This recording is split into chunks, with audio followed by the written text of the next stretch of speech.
Signore e signori, buonasera. Buonasera a tutti. Benvenuti alla 7ª edizione del premio letterario Giorgione.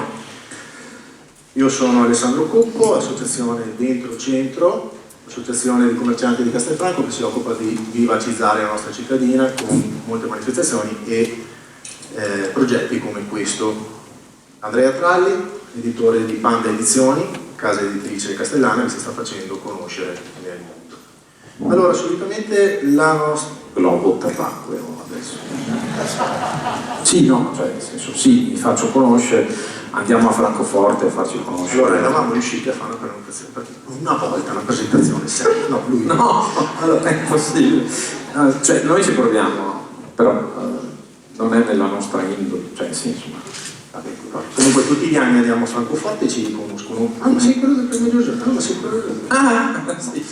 Allora, stavamo dicendo, niente, non siamo riusciti a farla seria neanche stavolta. Noi no, anche perché non ci siamo preparati un tubo, come sempre, come ogni anno.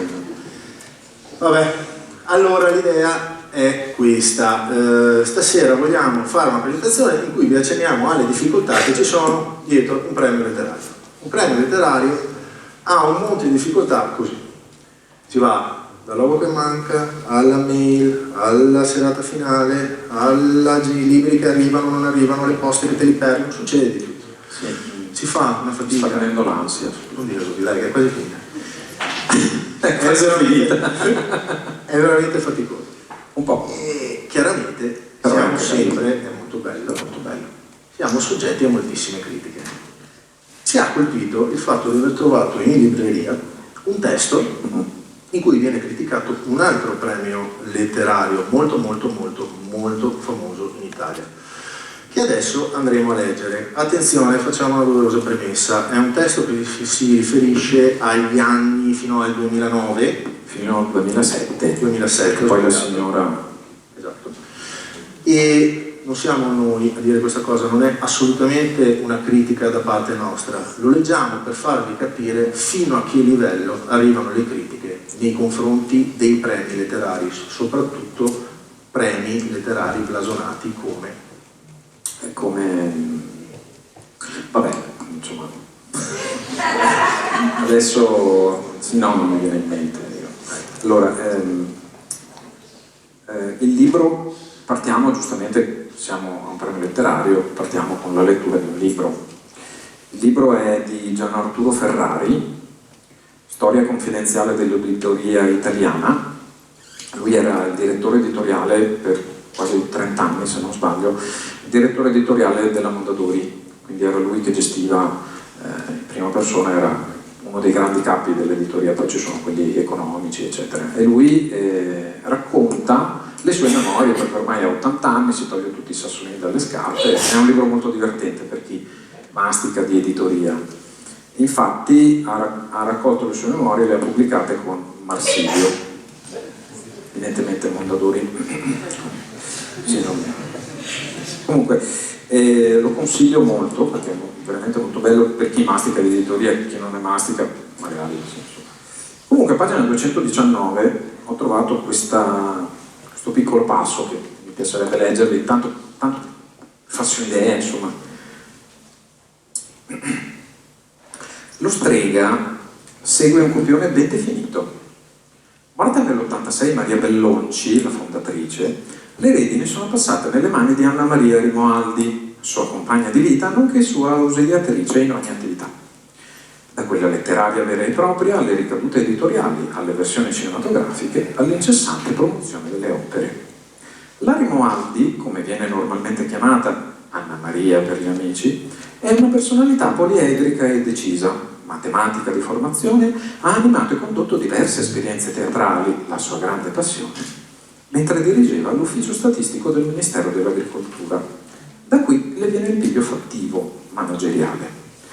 Di norma, il vincitore del premio Strega, che si tiene a luglio, viene serenamente deciso da lei tra dicembre e gennaio, prassi che resterà sostanzialmente immutata. I mesi intermedi, da febbraio a giugno, sono dedicati a costruire il consenso e a eliminare eventuali ostacoli. Ecco. Allora, questo, lo ripeto, noi non stiamo assolutamente criticando lo Strega, anzi anche perché è una cosa che si rifà tantissimi anni fa, per farvi capire fino a che punto arrivano le critiche verso un premio letterario, che già di per sé è difficile da organizzare. Ma ragazzi, per fortuna che c'è tutta una serie di persone che ci aiuta, il comune di Castelfranco, chiameremo fra poco sul palco l'assessore alla cultura, Roberta Verbuio, la presidente della Proloco Barbara Gassi e tanti altri. A partire uno dei nostri gioielli, dovresti dirlo tu, l'Ensemble Stefani, eccoli qua, che chiamiamo sul palco.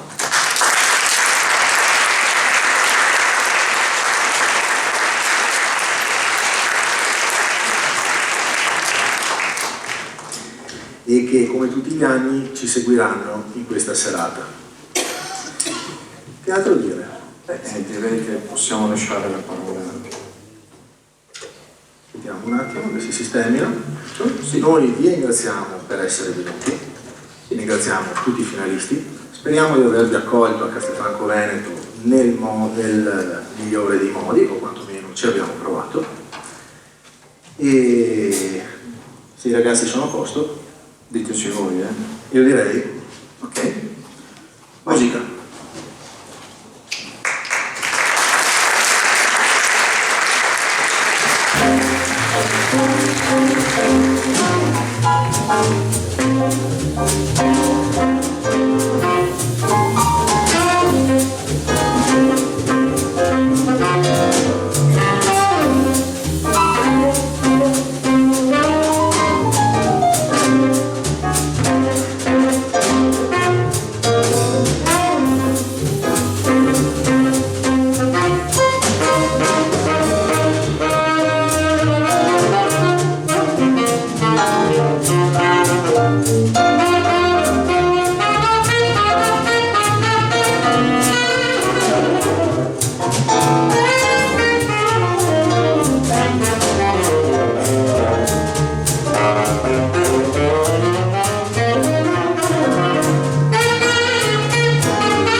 Grazie ai ragazzi del conservatorio. Scusate, abbiamo deciso chi deve premiare chi.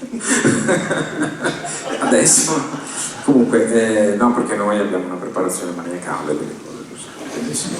Allora, dunque, i ragazzi del conservatorio, io volevo dire, insomma, come si chiamano, giustamente, se sei d'accordo. Certo. Sono Giorgio Mazzardo al sassofono, che ringraziamo.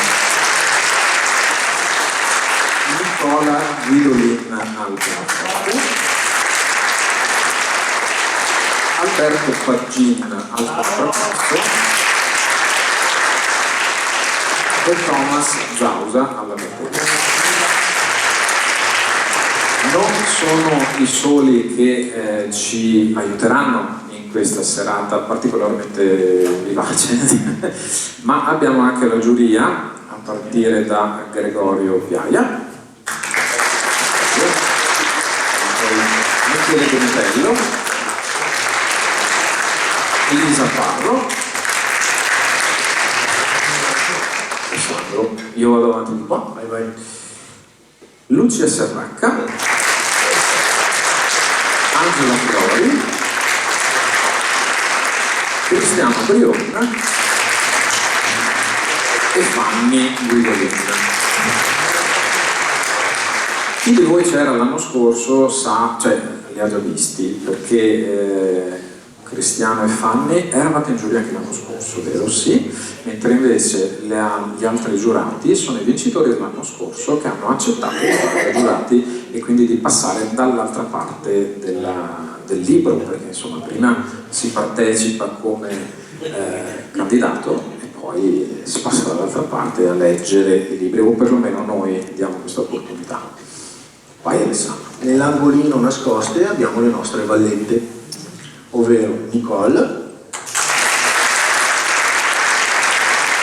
e Neve. È il secondo anno che vengono ad aiutarci, visto che l'anno scorso è andata molto bene, sono due appassionate lettrici e speriamo che prendano il nostro posto più avanti, perché va proprio Facciamo più. benissimo. Chiamiamo ora sul palco l'assessore alla cultura di Castelfranco Veneto, Roberta Garbuglio.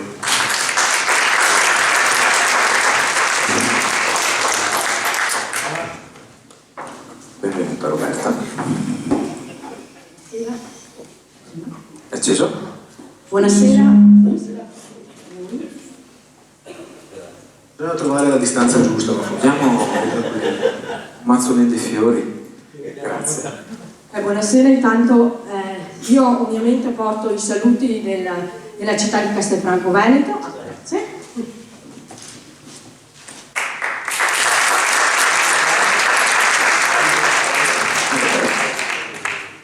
Porto i saluti della città di Castelfranco Veneto, del sindaco Stefano Marcon e dell'amministrazione comunale. Il premio Giorgione è giunto alla 7ª edizione e anno dopo anno ha sempre saputo migliorarsi. Io ringrazio anzitutto Andrea e Alessandro, quindi Panna Edizioni, Bistro San Giustino, l'associazione Dentro Centro, perché quando ogni anno ci incontriamo per organizzare, la passione e il coinvolgimento è sempre maggiore anno dopo anno e trovano sempre qualcosa di nuovo.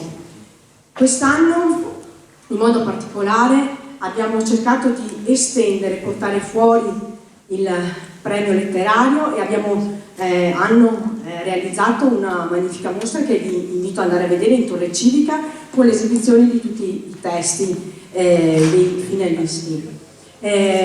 Hanno collaborato con realtà diverse della città di Castelfranco Veneto e quindi hanno creato veramente un contorno che funge da volano per la cultura e per la città di Castelfranco Veneto.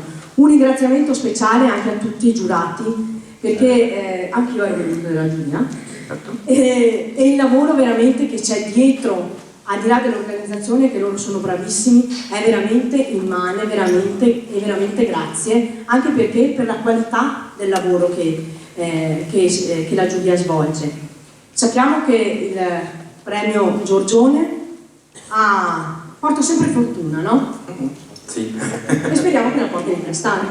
Sono abbastanza sicuro. E se porta fortuna significa che il lavoro è certosino e fatto veramente con precisione e passione. Quindi veramente grazie di cuore e auguro a tutti voi una buona serata. Grazie all'orgoglio e grazie all'amministrazione comunale che ci sostiene sempre di più ogni anno. Fin dall'inizio ci ha sostenuto, ma devo dire che poi negli anni il legame si rafforza ed è una cosa bellissima anche vedere questo riconoscimento.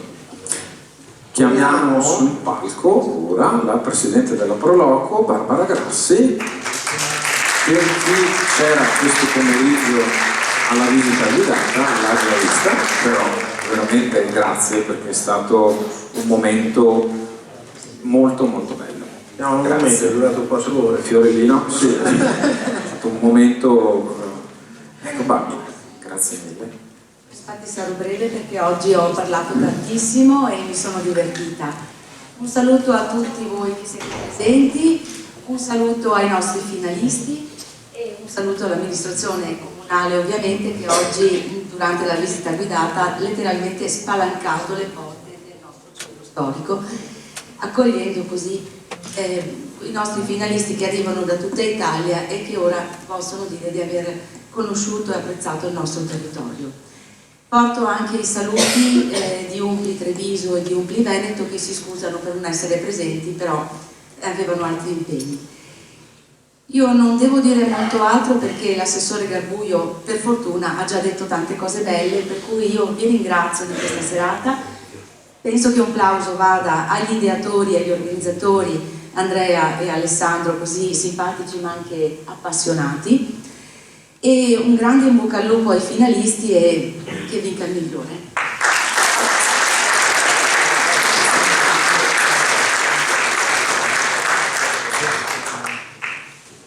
Allora, manca un giurato, purtroppo, e vi spiego perché. Manca François Morlupi. Una parola. François è un amico, ci ha aiutato, è stato in giuria l'anno scorso ci ha mandato un video bellissimo di ringraziamento, quest'anno non ha avuto modo di farlo perché l'assessore ha detto che il premio Giorgione è un premio che porta fortuna. Per chi non lo sapesse, noi abbiamo questa nomea provata dai fatti per fortuna. Chi vince il premio Giorgione tendenzialmente nel corso dell'anno va a vincere più volte e questo ci fa un enorme piacere. Questa è una dimostrazione che i giurati lavorano molto bene quando sono alla ricerca di testi importanti, belli e validi. Morlupi era uno scrittore noir affermato. Dopo aver vinto il premio Giorgione ha vinto lo Scerbanecco, sezione lettori, 2 volte, e ci ha fatto da giurato il primo anno.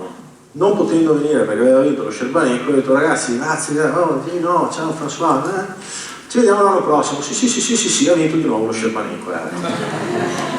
È stato il primo italiano, il primo nella storia a vincere 2 volte di seguito lo Scerbanecco. Sì. Ovviamente lo tirano a destra e a sinistra continuamente, noi abbiamo detto François ci mancherebbe altro, vai, e se vince un'altra volta lo Scerbanecco basta per me, sì, basta. Dunque, questa sera, vuoi dirlo tu? Perché non è qui questa sera? No, dillo tu. Perché tra 3 giorni esce per Salani il suo primo libro, Formule Mortali, che è quello che aveva vinto con noi, però con le edizioni Croce. Quindi dopo il successo che ha avuto sia Formule Mortali con le edizioni Croce che poi i 5 di Mortali di Monteverde che aveva pubblicato con Salani ha detto edizioni Croce, dammi un attimo i diritti di pubblicazione del primo che è quello che abbiamo premiato noi, e quindi è un peletto preso. Tutto qua. Comunque lo ringraziamo pubblicamente. Sì, assolutamente. Detto ciò passiamo a premiare perché come signori qui stanno aspettando di sapere sì, che noi la stiamo tirando lunghissima, che siamo cancari. Allora partiamo ora con la prima tranche, la premiazione degli inediti. Ma io chiamerei anche un secondo Lisa Parro. Pronti qua? Lisa, vieni qui con noi, un piccolo applauso. Lisa Parro è giurata quest'anno, questa volta è la prima volta che io la vedo perché l'anno scorso ha vinto il 3° posto, se non sbaglio, per la narrativa edita, però ti è nato il bimbo? Un mese prima era nato Davide e quindi era un po' impegnata e quindi ci siamo visti questa sera per la prima volta, è una cosa molto bella. Volevo chiederti anche a distanza com'è stato allora partiamo da prima esatto. Già quando il mio editore mi ha chiamato per dirmi guarda il tuo romanzo è molto buono, io lo pubblicherei, già là per me ero su Credit Camera. Ok. Partiamo da questo. Quindi quando comunque mi è arrivato il messaggio da parte di mio suocero, perché da qua mio suocero mi ha fotografato la targa e me l'ha mandata, io ero a letto con il più grande ammalato. Benissimo, ottimo, sì. Ok, un altro scherzo. No, non era uno scherzo. E non era neanche il 1° aprile. E non era il 1° aprile, bravo. Bene. Quindi sì, no, l'emozione è tanta anche a distanza, assolutamente. Quindi anche poi tua sorella ti ha riportato, insomma. Assolutamente, il vino però se l'è tenuto. Certo. Il vino. Non potevo bere. No, giustamente. Ok, allora Alessandro, vuoi leggere tu la slide dei finalisti per quanto riguarda la sezione narrativa inedita?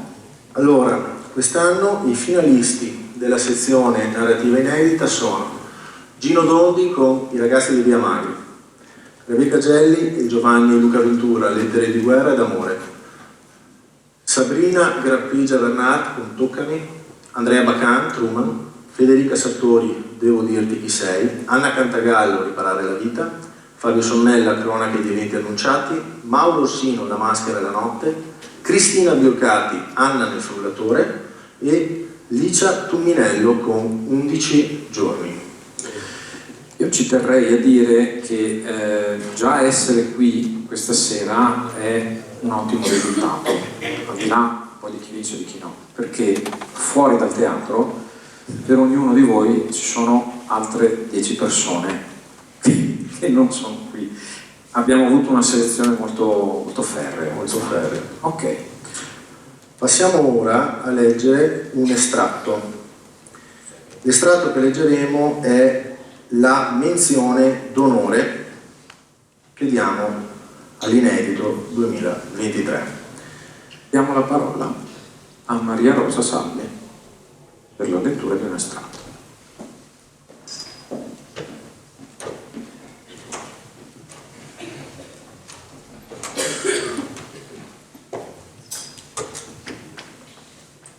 Cala de' Medici, giovedì, tardo pomeriggio. All'inizio sì, ci eravamo divertiti, veramente, come facevamo sempre del resto. Poi è andato tutto a puttane. Lo sai, dovevi venire anche tu. L'appuntamento era Cala de' Medici a Rosignano, giovedì pomeriggio, destinazione Corsica. Da mesi dicevamo che sarebbe stato bello fare una crociera in barca, tutti assieme. Certamente quello era il momento migliore dopo la brutta storia successa a Flavio. Ero elettrizzato, noi 5, grandi amici da sempre, avremmo vissuto una piccola avventura, avremmo giocato, detto le solite cazzate, e tu che dopo qualche parolaccia di troppo ci avresti guardato storto. Avremmo riso, come da copione quando ci incontravamo. Alberto, lo skipper, lo conosci? Sembra un tipo burbero, ma se gli vai a genio diventa simpatico anche lui. C'erano tutti gli ingredienti per una breve ma indimenticabile vacanza. Sbagliavo.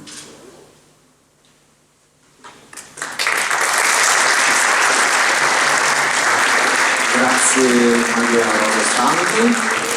Facciamo avere la busta, per cortesia, alla nostra Lisa Parro, che leggerà il nome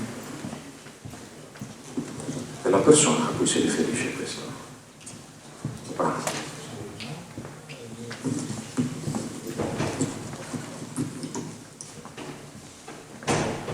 Gino Dondi con I ragazzi di Via Magri. Invitiamo Gino Dondi sul palco.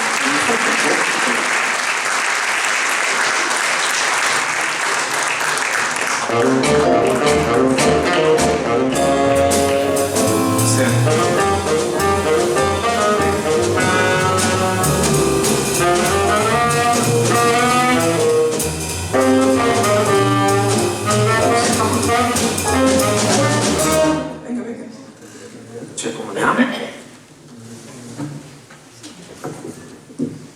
C'è la cornice della menzione d'onore. Abbiamo anche il premio degli sponsor.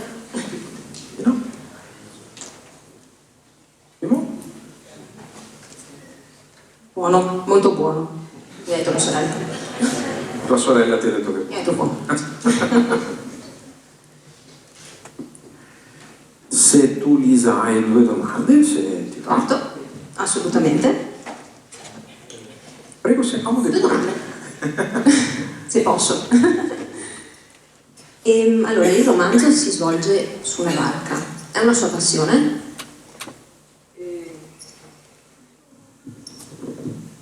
Non è un caso che ho ambientato questa vicenda su una barca a vela, perché vedete anche una barca grande, 14-15 metri, è comunque un mondo piccolo. Durante una crociera si vive gomito a gomito, e se l'equipaggio è affiatato è bellissimo, no? Si crea una squadra molto forte.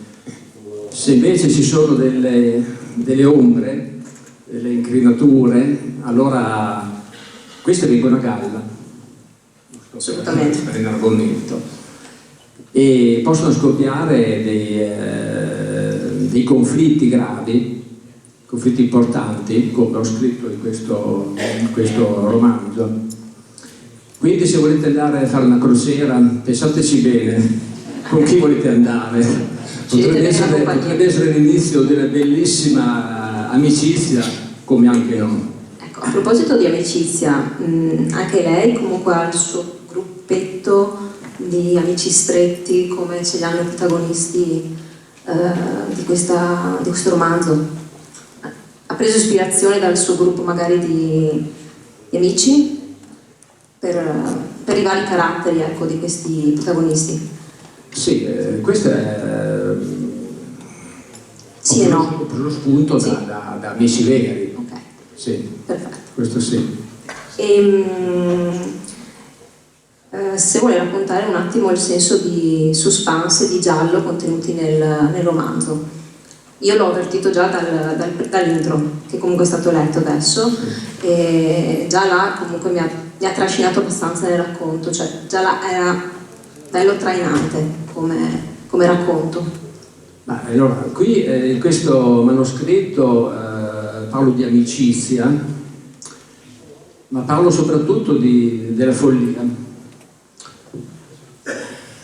Non la grande follia, tipo per dire la schizofrenia, l'ebefrenia. Parlo di quella follia lucida che potrebbe essere ad esempio l'odio, no, estremo, che porta addirittura a uccidere.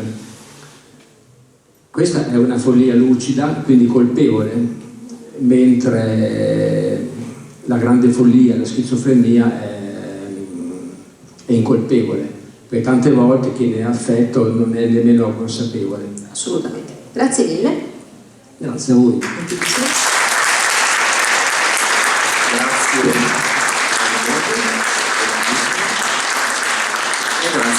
Grazie a voi.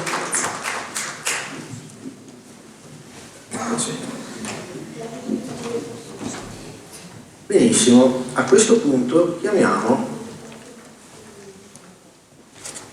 per premiare il vincitore, l'opera vincitrice della sezione inediti, chiamiamo Angela Flori. Chiamiamo qui con noi. Grazie mille Angela, che è stata giurata. Ti diamo un mazzolino di fiori. Grazie a te. Faccio una domanda ad Angela. Angela, tu hai vinto l'anno scorso la sezione narrativa inedita. Com'è stato dopo? Allora, è stato tutto molto bello perché ho cominciato subito un giro di presentazioni del libro, ho cominciato ad avere dei feedback positivi e ho cominciato anche a rendermi conto di quello che dicevate prima, il fatto che il premio Giorgione è un premio che porta fortuna e che veramente auguro a tutti di vincere. Sto continuando a parlare del libro, che è un genere un po' intermedio tra un romanzo psicologico e un noir, un poliziesco. Mi sto divertendo molto. Sì, anche perché, ecco, il pubblico non lo sa, ma tu stamattina eri a Lione per via del lavoro, e invece il 4 di aprile tu presenterai all'Università LUMSA, cioè parteciperai. Sì, parteciperò a una tavola rotonda dal titolo Il giallo ti dona, ed è una bellissima tavola rotonda con Maria Rosa Cutufelli, una scrittrice, diciamo, che non ha bisogno di presentazioni, con sceneggiatori RAI, con personalità del mondo accademico. E tu sei chiamata in qualità di scrittrice di gialli, sì, che sì. è nato dall'anno scorso su questo. Sì, volevo dire che non sarei mancata per nulla al mondo, quindi stamattina alzataccia, però insomma... Coraggio. Va bene. È bello essere qui. Grazie. Con tutti voi. E ora diamo la parola ai lettori per un brano.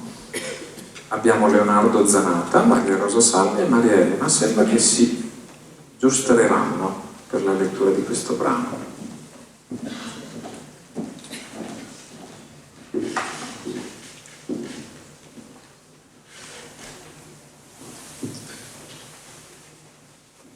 Così, con la fede al dito, era tornata sui banchi di scuola.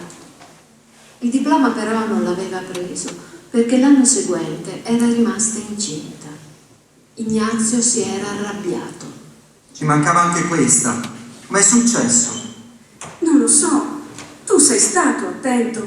Io è dal primo giorno che sono attento, perché un figlio adesso proprio non ci vuole. Sei tu che dovevi tenere i conti giusti. E ora che facciamo? Vittoria aveva la mente annebbiata. I conti? Che conti? È l'uomo che si deve fermare. E che vuoi fare? La notizia in paese era già di dominio pubblico e gli amici di Guglielmo, per festeggiare, avevano sgozzato una capretta. Gliel'avevano portata in corteo, ancora calda, le zampe legate, sbandierata a braccio teso, quasi fosse un trofeo. A Vittoria era salito su dalle viscere un conato di vomito ed era scappata via. Guglielmo, a malincuore, aveva dovuto regalare quella carne tenera che già gustava all'agrodolce. Chiunque incontrasse, Vittoria riceveva complimenti, auguri e previsioni. Vitto, ricordati, le rumasculu famasculu. No, Vittoria. Cubo una razza voli fare? Di figlia femmina aveva cominciare. Lei era frastornata. Troppe felicitazioni, troppe attenzioni e tutti sembravano felici. Tutti, tranne Guglielmo. Stu nipoti, secondo mia, porta guai. E chi dice così? I figli su contentezza, Aveva ribattuto Maria. ti ricordi la preoccupazione quando a noi non venivano? Adesso l'ho capita, che ce l'ho avuta magari io per loro, anche se non ci dissi mai niente. No, Maria, stavolta ci sbagli. Non sono fatti di essere facili e magi. Quando la pancia iniziò a essere evidente, Vittoria aveva vergogna a presentarsi in classe e volle dirlo in famiglia. La mamma aveva scosso il capo, sconsolata ma comprensiva. Il padre invece, irato, le aveva urlato addosso tutta la sua delusione, ricordandole l'impegno preso e le sue tante scelte sbagliate. Alla fine, dinanzi alla sua caparbietà, si era arreso e Vittoria aveva abbandonato la scuola, salvo pentirsene pochi anni dopo.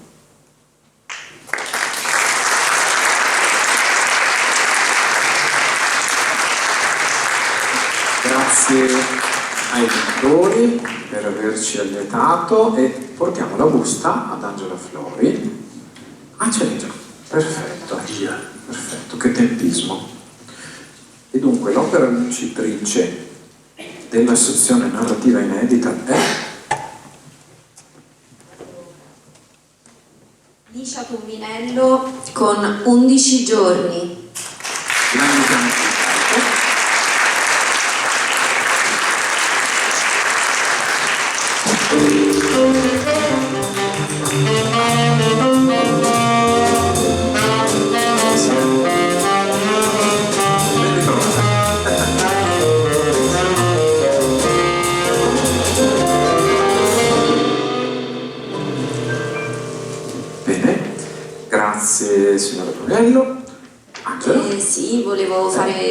un paio di domande.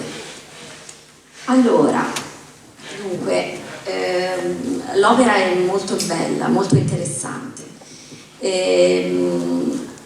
La prima cosa che ho notato è che si sovrappongono diversi piani temporali, però l'ambientazione è sempre la Sicilia. E mi sono chiesta quanto lei ami la sua terra. Io sono nata a Palermo e sono andata via da Palermo per lavoro perché sono stata assunta in banca, però da Palermo mi hanno portato a Trapani, che dista 120 km, e quando sono nate le mie figlie quotidianamente facevo 120 km andare e 120 a tornare, e la cosa mi ha distrutto. Per cui a un certo punto ho detto: ma io taglio la testa al toro, chiedo il trasferimento a Brescia, e nel giro di un mese me l'hanno dato. Da dove? A Palermo. Non riusciva proprio, non ero riuscita in 9 anni a ottenerlo. Però me ne sono andata veramente mollando tutto ed è stato uno strappo enorme. Ho cominciato a scrivere quel romanzo allora, piccole annotazioni, e l'ho finito in tempo di pandemia. Infatti è ambientato tra Palermo e Trapani ed è ambientato nel 68, periodo di grandi rivoluzioni sociali, però vissuti da questa famiglia di benestanti palermitani determina tantissimi conflitti interiori, perché il patriarcato, soprattutto fine anni 60, era ancora molto forte. Senta, ma il 68 è stato anche l'anno del terremoto del Belice. Esatto. La pronuncia giusta. Belice, perché la per tanti giusta. anni si è sentito del Belice, no? Ecco, io volevo sapere, questo terremoto, questo sisma così catastrofico, quanto è stato importante, se possiamo saperlo, nella sua vita, nella sua memoria, nella trama del romanzo? Sì. Allora, io ero ragazzina, ero proprio giovane e vivevo a Palermo e l'ho avvertito molto intensamente, sì. Mi ricordo che andavamo a scuola al pomeriggio perché molte classi erano gravemente lesionate e quindi avevano diviso le lezioni mattina e pomeriggio. Nel romanzo è importante perché fa capire come, una cosa che succede a tutti, viviamo la nostra vita come se non dovesse mai interrompersi, facciamo programmi a lunga scadenza, procrastiniamo le nostre scelte. Ecco, questo forse è il tema fondamentale, uno dei temi del libro, le scelte procrastinate in attesa di tempi migliori, ma a ben guardare anche nella vita quotidiana quello che ci succede, non solo i terremoti, l'inondazione, la guerra, ecco, la nostra vita è veramente legata a un filo e questo non ci pensiamo mai. Senta, un'ultima domanda, poi veramente la lascio godere questo bellissimo momento. Un'ultima domanda, ci raccontava che ha cominciato a scrivere allontanandosi dalla Sicilia e continuando a scrivere della Sicilia. Mi veniva questa curiosità, come si è documentata sulle parti storiche, ecco, quali documenti, che cosa fa? Innanzitutto sono andata a visitare le zone terremotate. Poi io continuo a frequentare moltissimo Palermo, dove ho la casa dei miei genitori e dove vado in genere una volta ogni 2 mesi, 3 mesi, quindi biblioteca, parlare con gli anziani tanto, ma io ho anche, e mi ricordo benissimo, i disastri anche in città del terremoto, che per anni e anni sono rimasti lì senza senza che venisse fatta una sana ricostruzione. E questa forse è la cosa più triste del terremoto del Belice. Eh sì, ha ragione. Benissimo, grazie e ancora Grazie. congratulazioni. Grazie.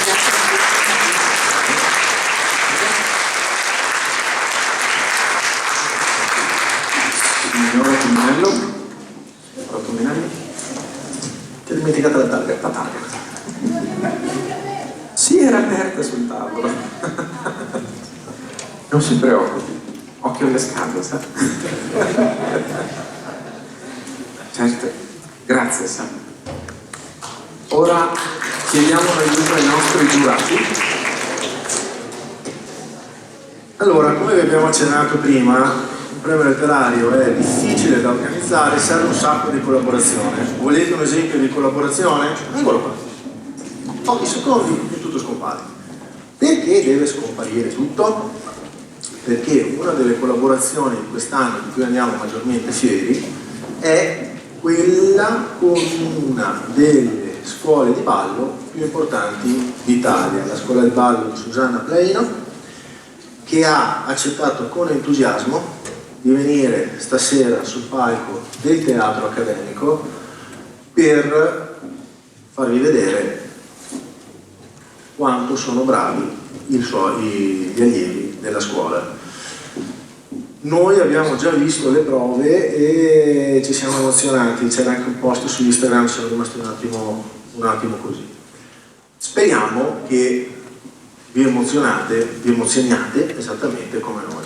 Signori, Susanna Pleino, i ragazzi del balletto.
Signori, il balletto, una delle eccellenze di Castelfranco Veneto. Vorrei chiamare sul palco Susanna Bleino. Eccola qua.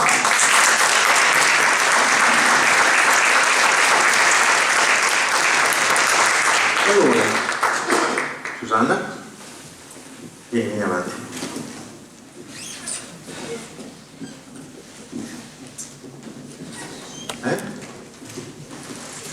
Adesso li chiamiamo. Buonasera a tutti, grazie mille di essere qua, grazie Alessandro e Andrea che ci hanno invitati, ci fa moltissimo piacere. Siamo una realtà da 40 anni che opera sul territorio, quindi facciamo parte del tessuto, penso, della città. È stato molto bello anche perché è un'occasione molto colta, per cui partecipare comunque come ospiti a un premio letterario è sicuramente di grande piacere. Quindi grazie. Allora, siamo noi a ringraziare Susanna che ci ha accolto nella sua scuola. Appena le abbiamo parlato di una possibile collaborazione ha accettato immediatamente con grande entusiasmo, come vi ho detto. Siamo stati a vedere i ragazzi. Tutto apparecchiato. Sì, venite, collaborazione. Venite. Eccoli qua i ragazzi.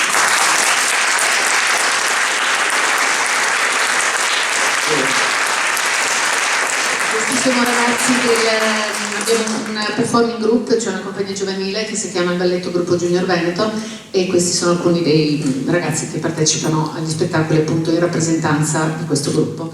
Quindi Giulia, Livia, Lorenzo, Denise, Gianmarco, Anita e Caterina.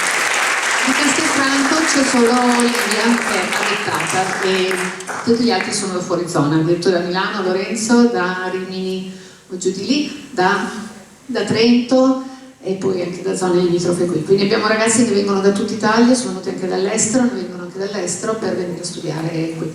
Quindi sono una bella cosa, penso, anche per la città.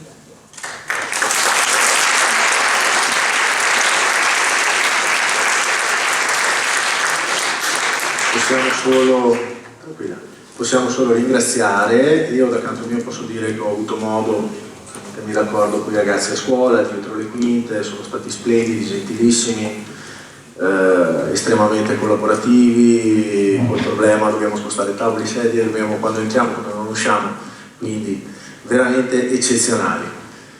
E niente, vi ringraziamo ancora. Adesso i ragazzi vanno a cambiarsi e staranno con noi per il resto della serata. Grazie mille ragazzi.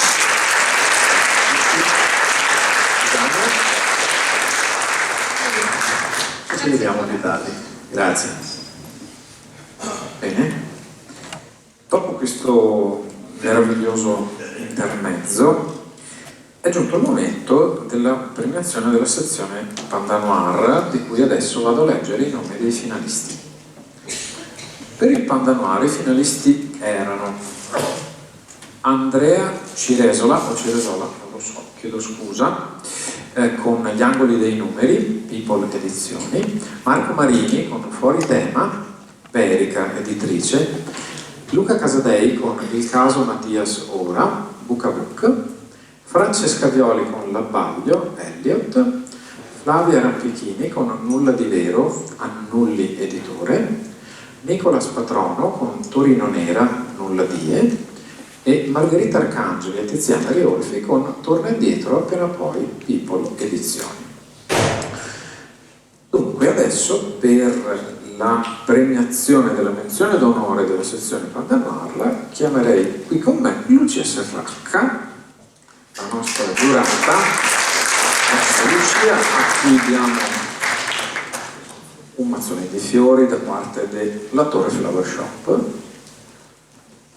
E Lucia, aspetta, facciala pure qua.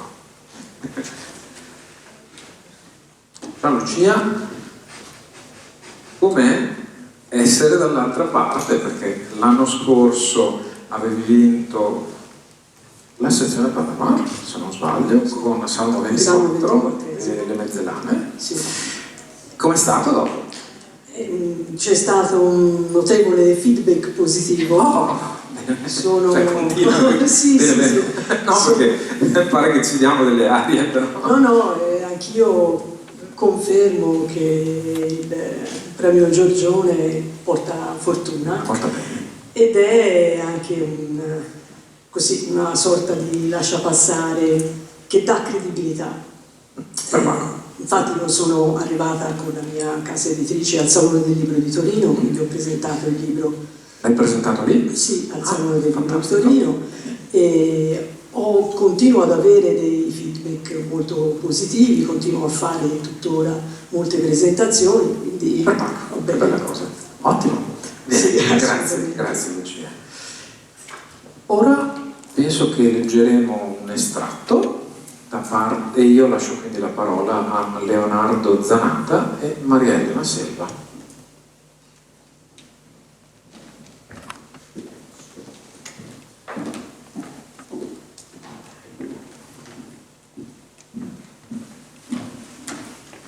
Alla Gran Madre, faccia in fretta, passo il suo agente. Questa è nuova, alla Gran Madre, in pieno centro. Cosa può essere successo?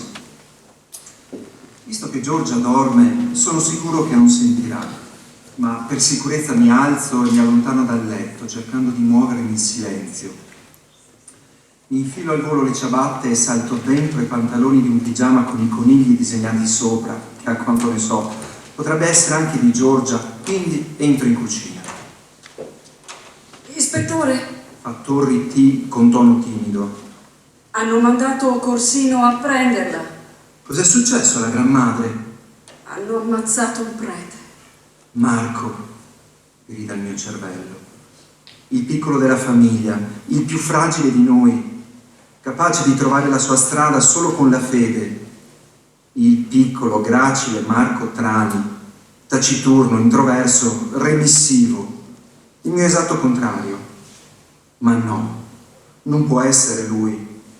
Non mi avrebbero chiamato per indagare, mi avrebbero comunicato la notizia in un altro modo, senza chiamarmi sulla scena, e non l'avrebbero fatto certo alle 5:30 del mattino.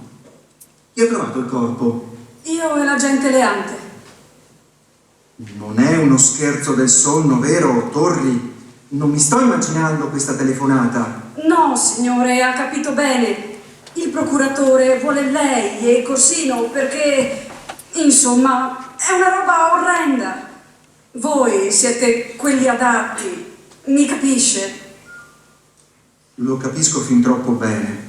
Il commissario Carvi ha amicizie troppo in alto perché qualcuno si azzardi a scomodarlo a quest'ora, senza contare la mia esperienza investigativa che ormai, a dispetto dei ruoli e dell'età, batte la sua 10-0. Guardo fuori dalla finestra, cercando di ricordare a quando risale l'ultimo omicidio violento di una figura ecclesiastica qui a Torino. Orrenda, hai detto? Può credermi, ispettore. Lo hanno crocifisso. Scherzi!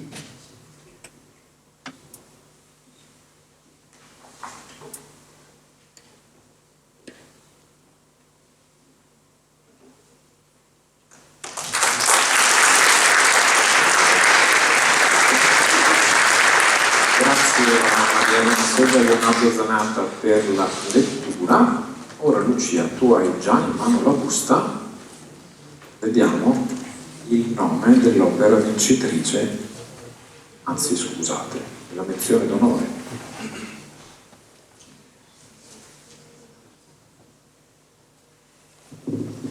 La menzione d'onore va a Torino Nera di Nicolas Patrono, edito da Luca Dini. Lo vediamo sul palco.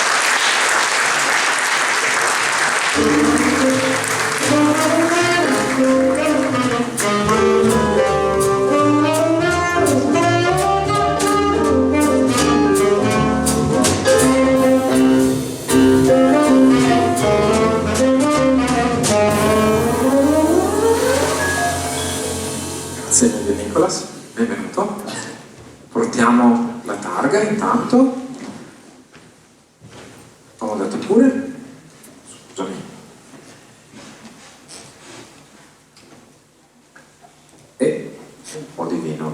Mazzolana. Qualche domanda. Tu sei laureato, ti do del tu perché ti vedo così giovane, sei laureato in psicologia criminale e forense, se non sbaglio. Ecco, questo tipo di formazione è servito per ideare il tuo romanzo? Assolutamente sì, è stato anzi l'università, ho avuto il grande piacere di frequentarla a Torino, dove poi ho deciso di inventare il romanzo, e diciamo che tra i vari temi affrontati, gli argomenti, correlazione, psicopatologia, criminalità, indagini statistiche, cioè è tutto molto interessante. Ho trovato qualche spunto e poi la città è un'ambientazione spettacolare, averci vissuto quasi 2 anni praticamente per gli studi è stato molto stimolante. Infatti questa era la seconda cosa che volevo chiederti. Hai scelto Torino come ambientazione, hai detto perché lì hai fatto l'università, quindi ci hai vissuto la città, sì. Ma quanto l'aspetto più nascosto, diciamo così, di Torino, questa fama, questa ombra di esoterismo che c'è, permea la storia di Torino, ha influenzato la scelta di questa ambientazione? Direi molto, dato che c'è appunto l'ombra, cioè la storia inizia con l'omicidio di un prete a pagina 1, quindi insomma non è uno spoiler, però è tutto un po', ho cercato un po' di giocarlo tutto sulla fama. Torino viene chiamata la città nera, la città oscura, in un sacco di modi così. Ci sono un sacco di posti interessanti per chi può essere interessato magari ad approfondire questi temi, la statua di Lucifero, o non so se, credo che sia una specie di leggenda che è la statua di Lucifero, poi c'è il portone del diavolo e svariati altri posti, la Mole stessa, la Gran Madre dove inizia il romanzo, ci sono parecchi posti, poi anche sotterranei si dice. Anche sì, cioè, alla fine per chi ha piacere e interesse ad approfondire questo aspetto c'è praticamente un mondo infinito da scoprire, di teorie, leggende, eccetera, eccetera. Alcune ho cercato di riportarle nel libro, insomma, cercando di rendere il maggior omaggio possibile a una città che mi ha ospitato 2 anni, è stata appunto una seconda casa, e quindi... È una bellissima città, tra sì, l'altro. assolutamente. L'ultima domanda, questo è un poliziesco, sì. Un giallo. Chi sono gli scrittori di gialli e di polizieschi che ti piacciono di più e a cui in certo modo forse ti ispiri? In realtà è una domanda un po' complicata, perché io adesso non so quanto sarà strana questa risposta, io leggo pochi gialli in realtà. E non sei l'unico giallista che risponde così. Meglio così. Uno dei miei scrittori preferiti è Joe Lansdale, che insomma scrive noir, polizieschi. Una delle cose mie preferite da leggere di Lansdale è stata la saga di Happy Leonard, che ha ispirato in parte. Poi mi piacciono molto i toni di Lansdale, che sono dissacranti, sono a volte paradossali, anche molto ironici. Molto ironici, sì. Ed è una cosa che mi piace cercare di, senza imitarlo troppo, però mi piace inserire nei miei libri. E lui sicuramente un grande maestro, senza dubbio. Sì, poi il mio scrittore preferito in assoluto è King, che è Scusa, Lansdale numero 1. Cioè, è il mio scrittore preferito. Sono venuto fuori, stavo sistemando delle cose. Facendo altro, devo dirglielo perché c'è anche un altro appassionato di Lansdale seduto lì dietro, che hai beccato 3 amanti di Lansdale l'ultimo stadio. Bene, così. King e Lovecraft, di cui ho preso il tomo con tutti i racconti. Lovecraft Torino Nera non c'entrato per niente, però da King e da Lansdale ho cercato di prendere più che potevo, di imparare più che potevo, insomma. e mi sembra che abbia intrapreso la strada giusta. Grazie. Grazie. Grazie Lucia, grazie Nicolas, gentilissimi. Ecco qui la cornice, la menzione d'onore, il pinello, occhio al cartone. Tutto bene? Dunque passiamo ora alla premiazione dell'opera vincitrice della sezione Banda Noir. Qui con me oggi per questa singola premiazione abbiamo due giurati che chiamo qui con me, Cristiano Brion e Fanny Vidolin. Per Fanny c'è un marchio venditori, la workshop. Questo è perché voi rimarrete in piedi un po'. Perché dopo questa premiazione ci sarà uno spazio dedicato a voi due, perché fate parte da un pochino di anni del premio Brunola, ora premio Giorgione, e quindi abbiamo pensato di dedicare a loro un po' di tempo per raccontarsi, quindi non farò loro delle domande adesso, bensì lasceremo loro un po' di spazio dopo. Quindi lascerei immediatamente la parola alla lettura di un estratto da parte di Maria Elena Selva e Maria Rosa Salvi.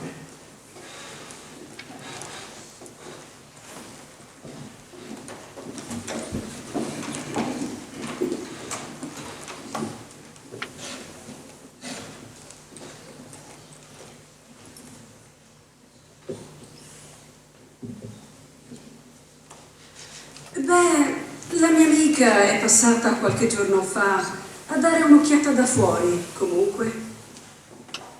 Daria allargò le braccia. Per te è troppo grande qui, no? Cioè, è una casa per una famiglia. Infatti, Pensò Melissa. era la casa della nostra famiglia, ma solo a me sembra interessare. Con la tua metà del ricavato potresti prenderti un bel appartamentino. E Killian? Il cane, sentendo il proprio nome, alzò lo sguardo su di loro. Tanto lo porti sempre con te, lì dove lavori. Mica soffrirebbe. Cioè, anche quando non lavori, stai sempre là. Daria incrociò le braccia sul petto. E poi, con i tuoi introiti.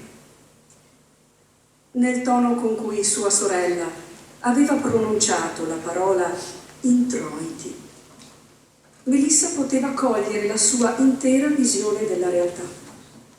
Per Daria il mondo si divideva tra chi aveva una busta paga accreditata in banca il 27 del mese, 13ª e 14ª incluse, ferie e malattia pagate, e gli altri, sprovveduti, inaffidabili, che inseguivano i loro sogni. Eccola che continuava. Sinceramente non so neanche come riesci a camparci con quel che guadagni, mentre la casa ha bisogno di manutenzione e a forza di lasciarla andare si sta svalutando. La caldaia è da cambiare, il muro a nord d'inverno si riempie di muffa, i pluviali sono dei colabrodo. Ah, lo so. Melissa posò malamente la tazza. Lo so, hai ragione. La settimana prossima chiamo la tua amica. Vedrai che è meglio per tutti. La voce di Daria si era fatta più morbida. Massimo si era ritirato e in cucina erano rimaste solo loro due. Ovviamente Melissa, prima di far vedere la casa, bisognerà sistemare la camera di papà, svuotarla, darle una rinfrescata. Melissa si guardò i piedi. Io capisco che per te non sia facile, però...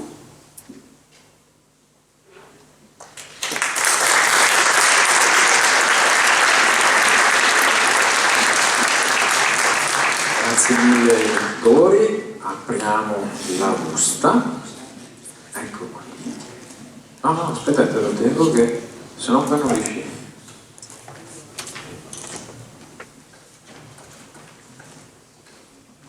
La vittoria della categoria Panda Noir va a Francesca Violi con L'Abbaglio.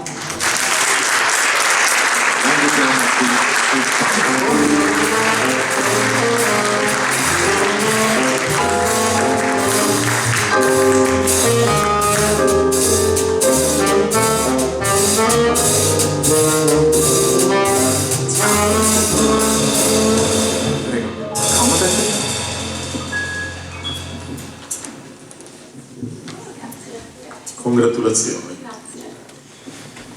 Innanzitutto veramente congratulazioni perché se non ricordo male era finalista anche l'anno scorso con Sulle Rive e quindi insistere, come vedete, porta fortuna anche al premio Pronome. Le faccio una prima domanda. Come è nata l'idea di ambientare il giallo nel mondo della medicina alternativa? Un interesse, diciamo più una fissazione che coltivo da tanti anni, nel senso che sia per esperienze di vita sia per il mio interesse da molti anni cioè leggo inchieste, blog di debunking, articoli, autori che si occupano sia appunto delle terapie alternative e chiaramente degli effetti che questi possono avere, sia mi interessa anche molto come le persone, diciamo, sono pronte ad affidare a volte addirittura la propria vita a delle pratiche o a qualcosa che, diciamo, non è stato validato scientificamente, quindi a quello che è una forma di fede. Forse perché io sono una persona molto scettica e razionale, o comunque, diciamo, razionalista, mi incuriosisce moltissimo quello che è un po' la fede nelle cose e anche quello, per contro, quello che ci porta un po' a mentire a noi stessi, a ingannare noi stessi, perché credo che un po' a tutti noi sia capitato a volte di voler credere quello che volevamo credere, insomma. Certamente. Passo la parola a Fanny. Sì, grazie. Sono felice di premiarla perché le ho dato il voto più alto.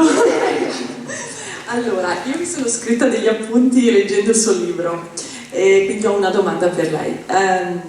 La protagonista ha una sorella che è del tutto diversa. Il padre non ce la fa e volevo sapere che idea si è fatta della fiducia altrui. Beh, secondo me, dunque, penso che chiunque scriva noir abbia, o gialli o thriller, cioè sia una persona che vede spesso anche il lato un po' oscuro delle cose, quindi forse la fiducia non è il nostro pezzo forte, o quantomeno siamo sempre pronti a vedere la possibile tragedia in agguato dietro le cose, dietro la vita, non so. Quindi diciamo fiducia, però fiducia nelle persone, ma vuoi sapere personalmente? No, io sì, ho abbastanza fiducia nelle persone, nel prossimo, non sempre ho fiducia che le cose, cioè non sono magari ottimistissima nella vita, però la fiducia nel prossimo cerco di mantenerla intatta, perché quello che, cioè senza si sta troppo male. Aggiungo un'ultima cosa, Melissa, la protagonista, diventa alla fine quasi un personaggio pericoloso. Il male si cela dentro tutti noi oppure no?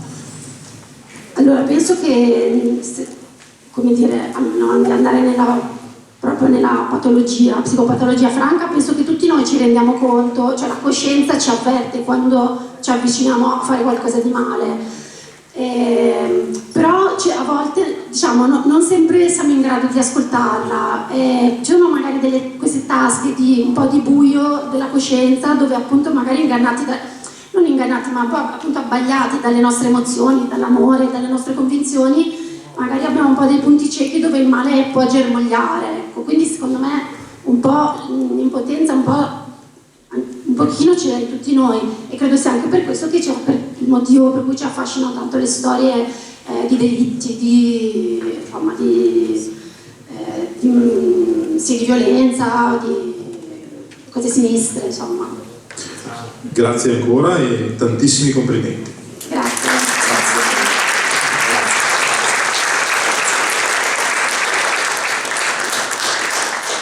Benissimo, e ora facciamo così, sì, e ora abbiamo, ecco qua, grazie Charles.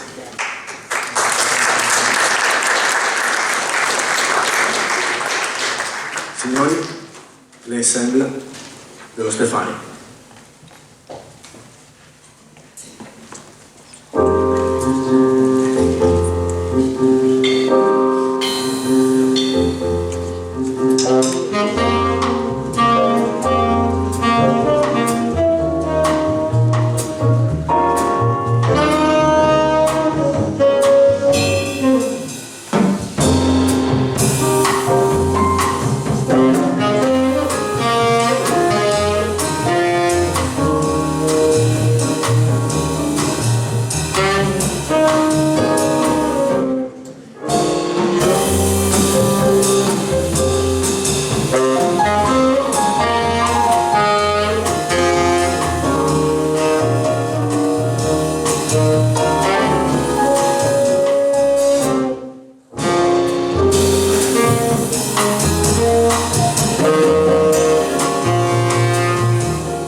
ringrazio Andrea e ringrazio Alessandro per averci ospitato. Noi siamo un quartetto formato per questa occasione nel Conservatorio Steffani, qui di Castelfranco. Abbiamo oggi tutti finito il nostro percorso. Vi presento i musicisti: Thomas Zausa alla batteria,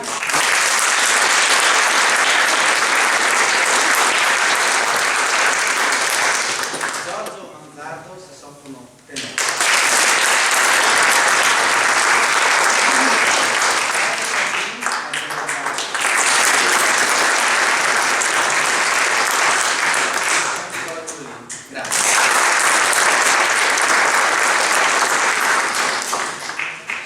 Adesso sarebbe quel momento in cui io devo raccontarvi tutta la storia del Conservatorio Steffani, cioè tutta la roba scritta qua.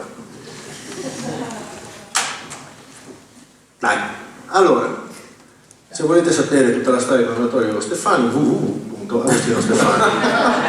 Adesso invece vi racconto un'altra roba.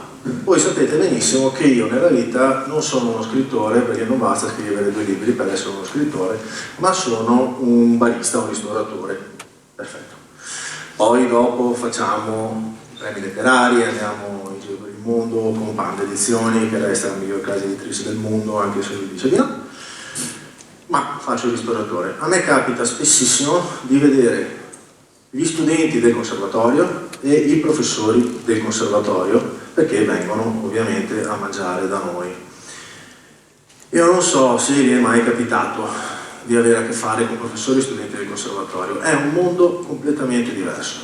Voi vedete studenti e professori che pranzano insieme, che mangiano insieme, che si offrono il pranzo, che vanno a fare l'aperitivo. Studenti e professori che hanno un rapporto, sì, studente e professore e studente, ma anche un rapporto di amicizia, ma soprattutto un rapporto di profonda stima, che è qualcosa di reciproco e si tocca con mano. Quando ho a che fare col conservatorio per via del premio letterario e per altre iniziative che facciamo con l'associazione Dentro il Centro, l'iter è sempre quello. Vado a parlare con un professore e gli dico: io vorrei fare questo. Tim, tum, tam, il professore si dà da fare, parla con i ragazzi creano un gruppo, si mettono d'accordo, chiamano il direttore si dà da fare, la segreteria mi chiama e mi dice arriviamo, ed è sempre così, perché loro mettono al primo posto 2 cose: la musica e i loro studenti. Quindi,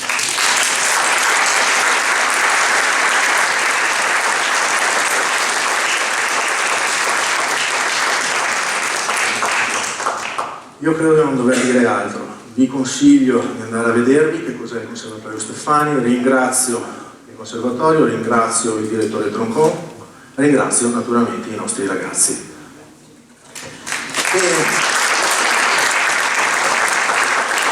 A questo punto diamo la parola ai nostri 2 giurati, Cristiano Brion e Fanny Guidolini. Cristiano Brion e Fanny Guidolini sono 2 giurati speciali, perché sono i giurati che non cambiano. La giuria, come avete capito, cambia tutti gli anni, perché chiediamo ai vincitori degli anni precedenti di venire dall'altra parte del palco e vedere come funziona questo, per fargli vivere un'esperienza diversa, per far vedere come funziona un premio letterario e anche per una questione di trasparenza, di serietà. Bene, Cristiano e Fanny ci seguono ormai da anni, entrambi hanno vinto il nostro premio letterario quando ancora si chiamava Premio Prunola, anni e anni fa. Cristiano la prima edizione, narrativa inedita, Fanny e Guidolini, tutti e 2 narrative inedite, il primo e il secondo anno. Siamo sempre rimasti in contatto, abbiamo fatto un sacco di lavori insieme e sono 2 tra i nostri, se non i nostri più preziosi giurati, senza naturalmente togliere a tutte le persone che sono qui sul palco. Però Cristiano e Fanny abbiamo ovviamente un rapporto speciale, per cui abbiamo deciso di lasciare un angolino della serata ai nostri 2 giurati. Come prima durata, abbiamo Cristiano e Fanny si sono messi d'accordo che sei la prima. Sì. Dici tu. Allora, prima di lanciare il video che ho preparato, ho fatto una sorpresa, così non devo parlare, però in realtà vorrei dire una cosa. Mia mamma, che è lì in prima fila, seconda fila, è lei che mi ha insegnato la creatività. Allora, tu sai come nasce un pensiero? Allora, uno ha un'idea e come un ping pong la lancia dall'altra parte, gli torna indietro. Adesso le idee, quando ti tornano indietro, sono pollicioni su o pollicioni giù. Puoi ricevere un wow e da lì che vai avanti, e da un'idea diventano tante idee e ogni giorno ti svegli con un'idea diversa. Ecco, questo è un po' il mio stile di vita. Io non dorme più la notte. No, non dorme più la notte perché... Esatto. Allora io, per riassumere un po' quello che è stato per me il premio Prunola, si chiamava così il premio Giorgione, il premio letterario insomma, ho realizzato questo video che è un po' il riassunto di quello che mi ha portato poi il premio. Tutto quello che è successo dopo. Tutto quello che è successo dopo è merito sicuramente del premio che ho vinto qui. Troppo gentile. Bene, allora possiamo mandare il contributo video. Il mio amore per la scrittura è nato alle scuole elementari, quando tenevo in un diario segreto frasi, ricordi, espressioni, disegni e lo scambiavo con i compagni di classe. Ma è stato lavorando in ospedale che ho conosciuto la medicina narrativa e ho cominciato a scrivere le storie dei miei pazienti, i racconti che loro tanto mi raccontavano in confidenza. Ho creato un blog chiamato Pavimento Aperto Questo Mia. Ogni giorno scrivevo un racconto o qualche articolo su tematiche molto tabù. Mi piaceva l'idea di entrare nell'intimità profonda dei miei pazienti. Mi piaceva scrivere e quindi decisi di aprire un secondo blog dal titolo Luoghi e persone. Mi piaceva osservare. Poi incappai in questa casa editrice castellana, la Panda Edizioni. C'era un premio letterario, chissà, premio Prunola, magari avrei potuto partecipare con le mie storie. E vinsi il primo premio, sezione inediti, un'emozione enorme. Al teatro quella volta nella premiazione c'erano tutti i miei pazienti e la prima presentazione è stata così gremita di persone che ho dovuto realizzare 2 turni. Il libro è stato premiato anche a Matera. Ho vinto il premio come la migliore infermiera degli ultimi 5 anni. Ma avevo bisogno di cambiamenti, avevo bisogno di sfruttare i social network e così creai la pagina Instagram, che oggi è seguita da 44.000 persone con video visti anche 500.000 di volte. E dopo Instagram, TikTok, che spopola con milioni e milioni di visualizzazioni. Video sulla sessualità per fare un'educazione sessuale consapevole. Sono diventata autrice dei testi che recito. E collaborazioni, tante collaborazioni, con riviste, ad esempio, di pedagogia. Con il Quindicinale per la rubrica Tabù e con il quotidiano online Oggi Treviso nella rubrica Il tè delle 5, dove scrivo gli stessi articoli del blog. Con la Lega Tumori, che rappresento nella città di Castelfranco, ho realizzato questo progetto, un libro che raccoglie i racconti delle donne oncologiche nel tempo Covid. Ed ora eccomi qui, in giuria di questa famiglia meravigliosa.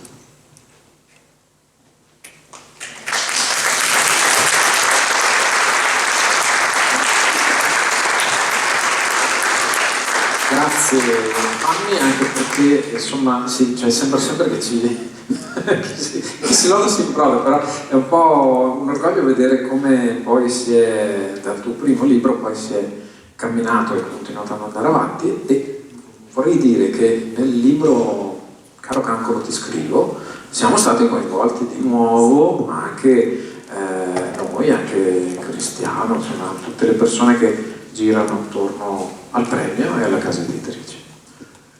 Grazie Fanny, gentilissima. E ora tocca a Cristiano, perché Cristiano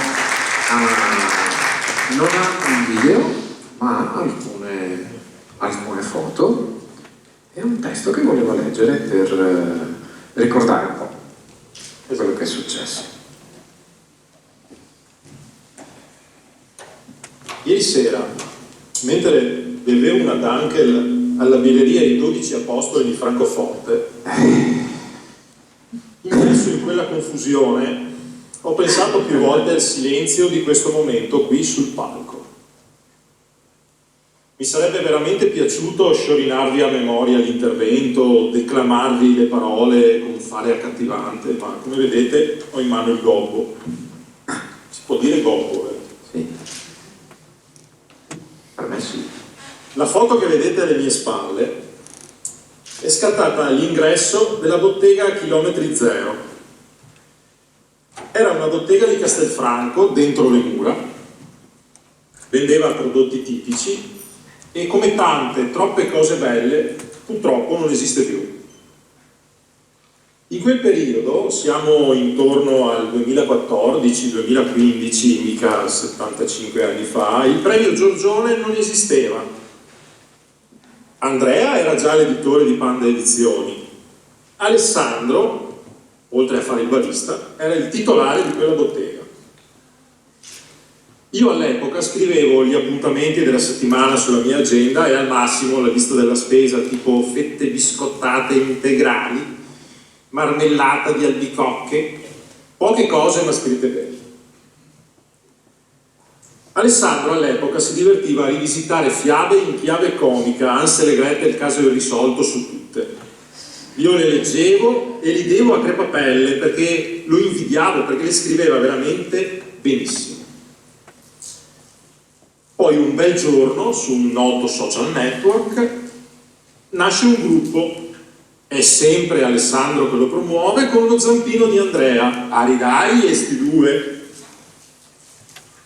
Su questo gruppo si vedono i prodromi del premio, nascono i micro concorsi letterari a tema, che detta così sembra un'indagine proctologica, ma fatemi capire, un barista che ha una bottega che scrive di fiabe tra il servire un caffè e un tramezzino con la complicità di un editore, si inventa un gruppo in cui scrivere storie liberamente. Ma pensa un po'. A quel punto non ho nulla da perdere, quindi provo anch'io a scrivere qualcosa, partecipo e scopro che riesco a mettere assieme delle parole che formano una storia, e non solo carta igienica, dentifricio. Gli eventi però corrono molto più veloci della storia. Nel 2015, durante una chiacchierata nel bar di Alessandro, nasce il premio e nel 2016 ha il suo primo storico epilogo. Mannaggia, sì, storico, perché da quel giorno il premio è cresciuto, è passato indenne attraverso una pandemia, è diventato grande come un bambino prodigio, visto che ha solo 7 anni. Quest'anno hanno partecipato talmente tanti libri che sono arrivati a bancali, tanto che Andrea non riusciva più a entrare nel suo ufficio Panda Edizioni, ma magari si è trasferito nel bar di Alessandro. Sempre, comunque, ancora questi due. Qualcuno di voi, forse, si chiederà perché sono qui a raccontarvi questa storia. Perché nel 2016 ho partecipato anch'io a questo premio, ho vinto, ho pubblicato un romanzo, poi ne ho pubblicato un altro e chissà. Parliamoci chiaro, nulla che passerà alla storia della letteratura, ma ho realizzato un sogno. E non sarei qui ora, parte della giuria, non sarei il moderatore di un bellissimo gruppo di lettura che si chiama Bistrò Letterario, che vive a Castelfranco, non avrei arricchito la mia persona di tutte le emozioni che si possono vivere su questo palco. Non sarei la persona che sono adesso se non avessi realizzato quel sogno. E senza quei due tipacci, Alessandro e Andrea, o Andrea e Alessandro, a cui tutti noi dobbiamo qualcosa, tutto questo non esisterebbe. Per cui il prossimo applauso fatelo a loro.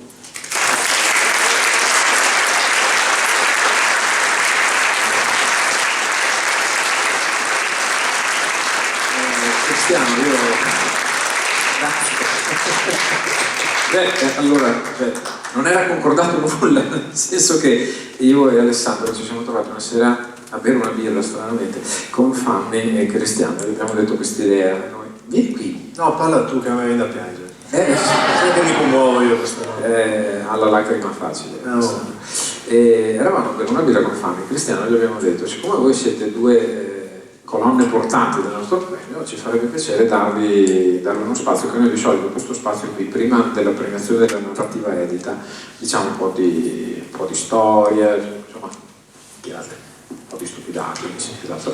E invece abbiamo detto no, quest'anno parlate voi, insomma, però non abbiamo concordato cosa dire, e quindi grazie Fanny, grazie Cristiano, siete gentilissimi. Ottimo. Io farei un velocissimo riassunto di minchiate, come dicete di stupidaggini. C'è la parte delle curiosità, ma è una roba proprio veloce, dopo passiamo alla ciccia. Un po' di curiosità. Ci sono degli oggetti arrivati che mi hanno particolarmente colpito, nel senso che queste cose sono arrivate dentro i pacchi dei libri, dei bancali cui accennava Cristiano. Ora sono rotte, cioè non sono intere, sono rotte. Io mi domando come mai. Passiamo pure a quella successiva. È arrivato anche un buono Natale Tigros, che però volevo dire a chi me l'ha mandato, non lo so, magari anche qui stasera io non ho fatto l'abbinamento, però me l'avete mandato scaduto, per cortesia, insomma. Oppure ci sono dei fogli colorati con sopra dei numeri tipo 50, 100, color arancione o viola, che sono più ben accenti, ecco.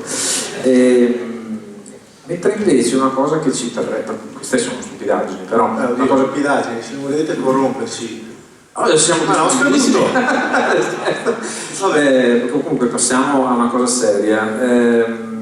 Io quest'anno ho fatto la percentuale dei partecipanti a seconda delle regioni d'Italia, perché uno dice premio nazionale, no? Non si dà delle arie, ma nei fatti è così, nel senso che quella che vedete è la percentuale, quindi abbiamo sia dall'Abruzzo, dal Molise, praticamente da tutte le regioni d'Italia, tranne la Valle d'Aosta. Non chiedetevi perché. È sì vero che partecipa soprattutto il Veneto, ma il Veneto partecipa per un 22%, quindi cioè, il 78% viene da tutto il resto d'Italia, insomma, direi. Quindi è un premio che sicuramente ha una sua valenza ormai alla 7ª edizione nazionale. C'è anche la circoscrizione estero, ho messo, ma che c'è comunque.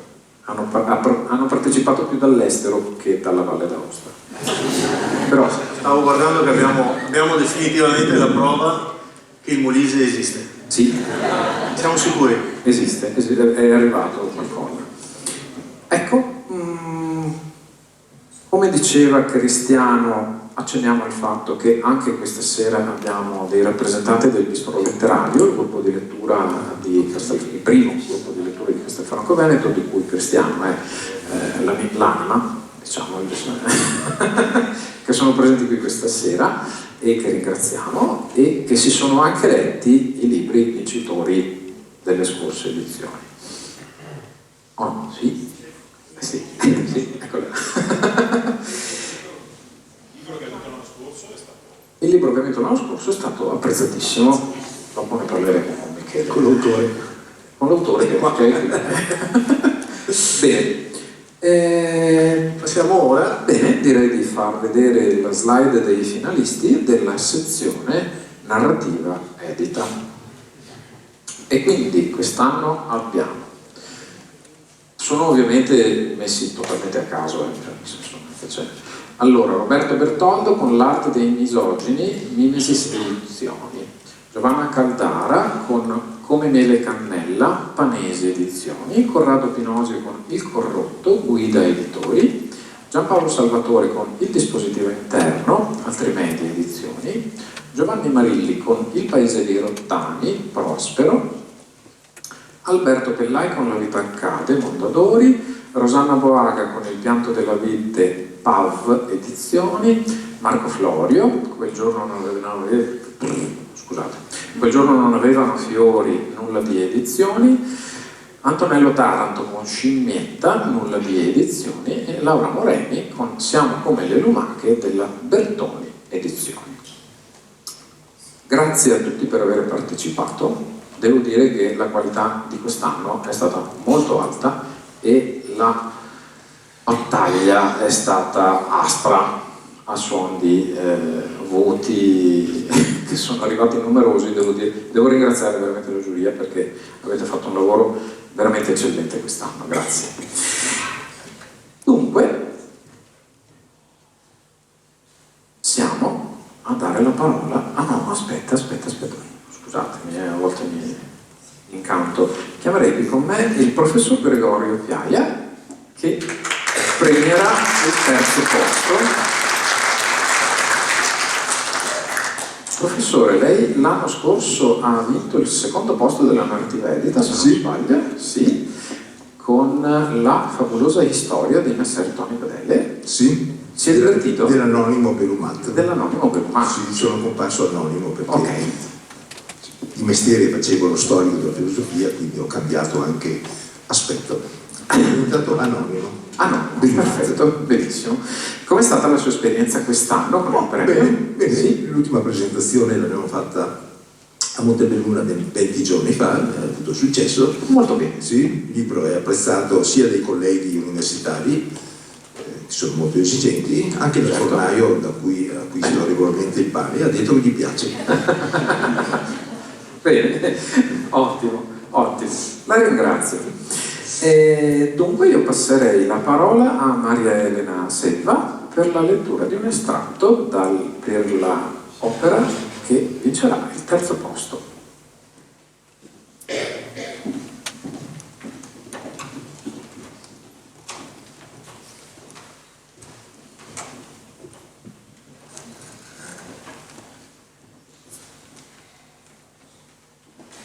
Un sabato pomeriggio aveva accompagnato la madre da un'amica.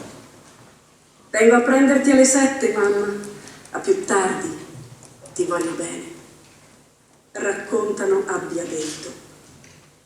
Aveva atteso che la madre varcasse la soglia, aveva ricambiato il saluto con la mano, aveva ingranato la marcia ed era partito. Alle 7 però non si era visto.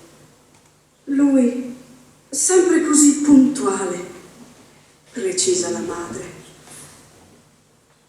Lo avevano trovato nel box di casa sua, chiuso dall'interno, riverso nell'abitacolo, il motore acceso. Partito, andato, così, senza neanche una riga. Era il mio unico figlio. Il mio unico figlio. Ripete da quel giorno la madre, con le lacrime agli occhi. Racconta ai giornali non fosse più lo stesso da quando lo avevano lasciato a casa. Era un gran lavoratore. Racconta ancora la madre a una televisione locale.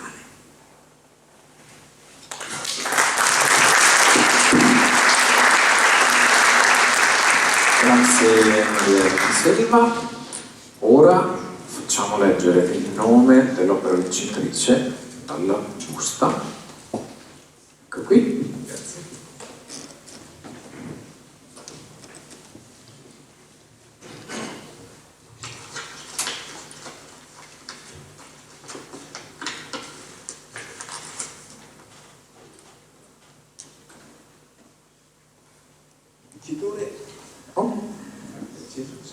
Il vincitore è Giovanni Marilli con Il paese dei Rottami.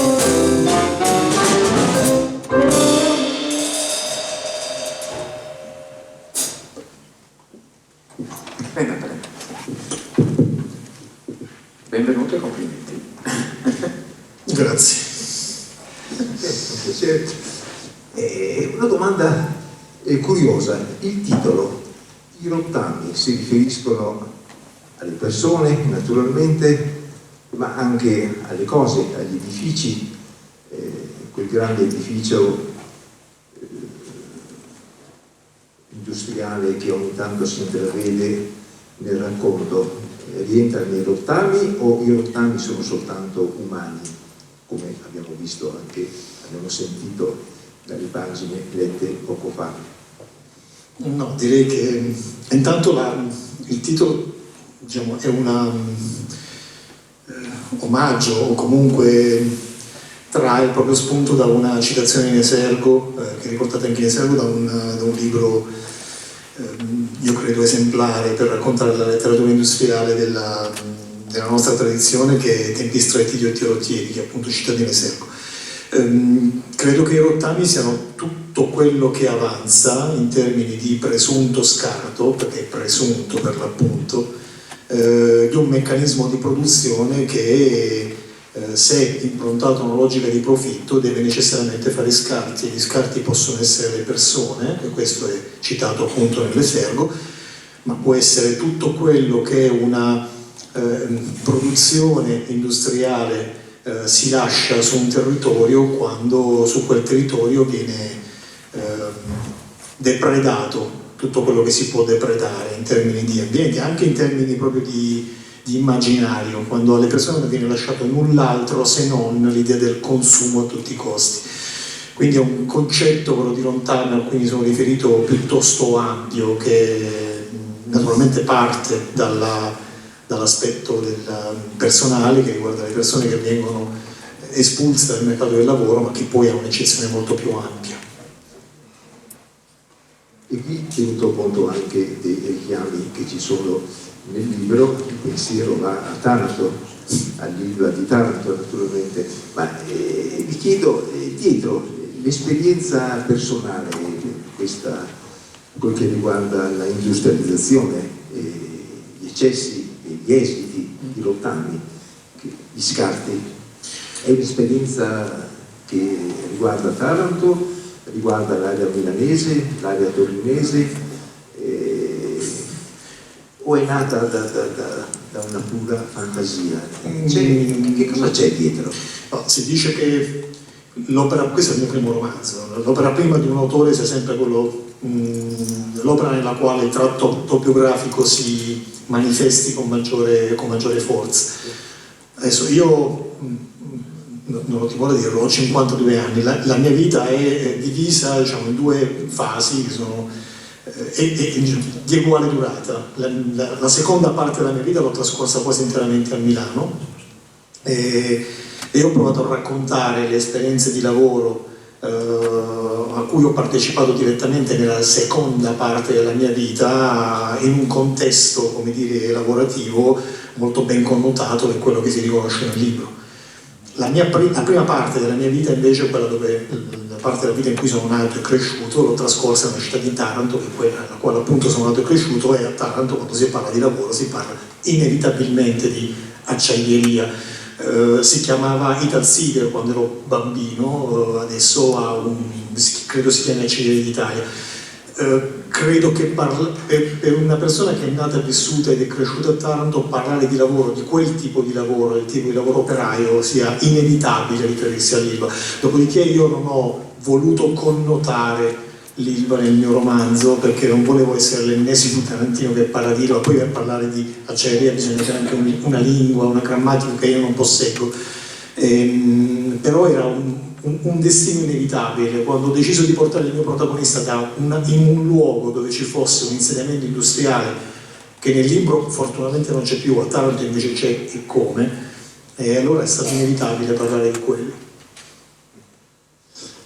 Personalmente ho apprezzato, mi ha colpito lo stile, perché è uno stile diverso dai soliti racconti, e anche gli ingredienti sono un po' diversi. Questo stile, che è un po' difficile definire, perché c'è un racconto che non è proprio un racconto, sì, ma sembrano tanti flash inseriti in quasi un mosaico che però attrae. E tutto questo nasce da una sua esperienza di scrittura tutta personale. C'è dietro qualche scuola di scrittura? Sì. Niente di male. No, assolutamente, io credo che anzi... Com'è che è arrivato a questo stile? Spezziamo una lancia in favore delle scuole di scrittura, no? Perché poi io credo che, insomma, se si vuole imparare a dipingere o se si vuole imparare a scolpire bisogna frequentare una bottega artigiana quantomeno. Ecco, per la scrittura valgono esattamente, non lo dico io, lo diceva Pontigia, quindi Ubi Maior. Credo che per avere gli strumenti e le tecniche giuste per poter scrivere sia necessario, poi come dire, si può scrivere anche da autodidatti, ma frequentare una scuola di scrittura, quelle giuste naturalmente, aiuta. Io per onestà non ho cercato una scuola, ho cercato un maestro e credo di essere stato molto fortunato e lo cito anche nei ringraziamenti finali. Lo stile non so se arriva da lì, io non so se arriva direttamente dalla scuola, credo che intanto c'è un debito molto forte che pago nei confronti della letteratura industriale, che è un capitolo della letteratura italiana probabilmente non troppo frequentato, no? Paolo Volponi o Tirocchieri, come dicevo prima, o Bianciardi, di cui l'anno scorso ricorreva il 100° anniversario della nascita. Poi dal punto di vista dello stile ho cercato di trovare dei riferimenti in una letteratura mitteleuropea, Peter Handke per esempio, Thomas Bernhard o anche Agatha Christoph. La mia idea era quella di costruire una storia nella quale chiedere uno sforzo al lettore, piuttosto che un filo che si dipana. Ho pensato di mettere su un foglio di carta tanti puntini per dare al lettore poi la possibilità di unirli. Credo che uno degli elementi più gratificanti dei feedback che ho ricevuto è che ciascuno ha, come dire, unito i puntini a modo suo, e quindi ciascuno ha avuto una chiave di lettura diversa del romanzo, che per uno che scrive credo sia importante. Grazie, è interessante mettere il naso nel retroportiere. Assolutamente, sì, interessante, senz'altro. Grazie.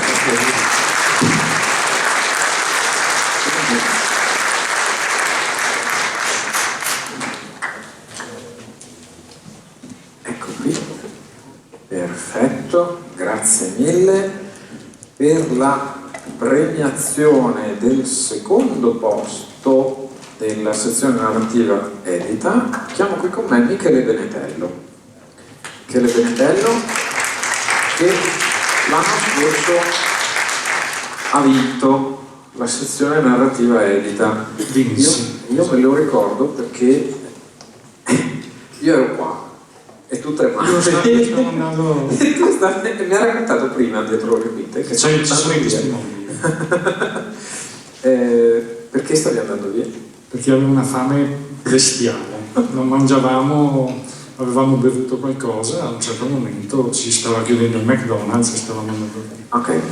Poi ci hai chiamato. Ok, e come ti sei organizzato per questa sera? Ho mangiato prima. Benissimo, grazie Michele, grazie per essere qui. Grazie a voi. Complimenti per l'anno scorso. Il libro Devo dire una roba importantissima. Hai fame? No, che dopo c'è il rinfresco, perché l'anno scorso eravamo sotto Covid e non si poteva. È per quello che stavo morendo di fame, ho dovuto scappare via. No, perché l'anno scorso avremmo dovuto fare il rinfresco prima però grandinava. Quindi, vabbè, ok, d'accordo. Allora, io lascerei la parola alla lettura di un estratto dell'opera vincitrice e cedo la parola a Maria Rosa Salvi.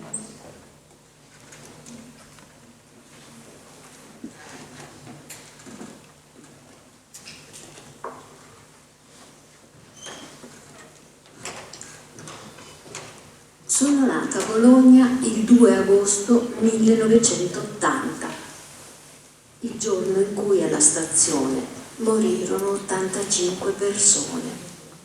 Nessuno ci pensa e nessuno ne ha mai parlato, ma c'era pure chi nasceva a Bologna, lo stesso giorno in cui 85 persone morivano per una bomba. 85. In tanti almeno una volta hanno sentito pronunciare quel numero spaventoso, il numero dei morti alla stazione di Bologna. A nessuno invece è mai venuto in mente di contare quelli che sono nati lo stesso giorno, in cui 85 persone morivano per una bomba. Per molti anni nessuno mi ha parlato, né di quel giorno né di quelli che seguirono. E allora quel giorno e quelli che seguirono me li sono immaginati a modo mio.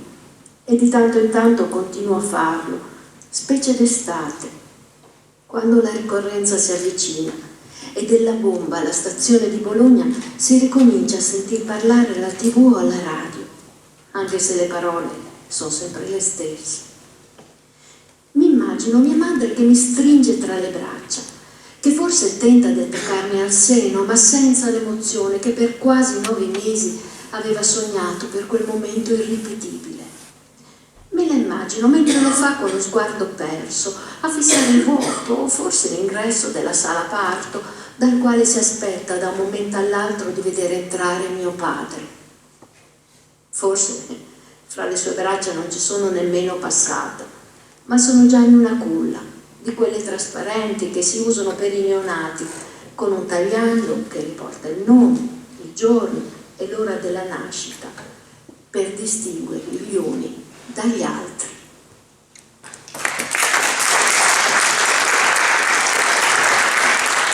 Grazie Maria Rosa Salvi. Ora portiamo la busta con dentro il nome.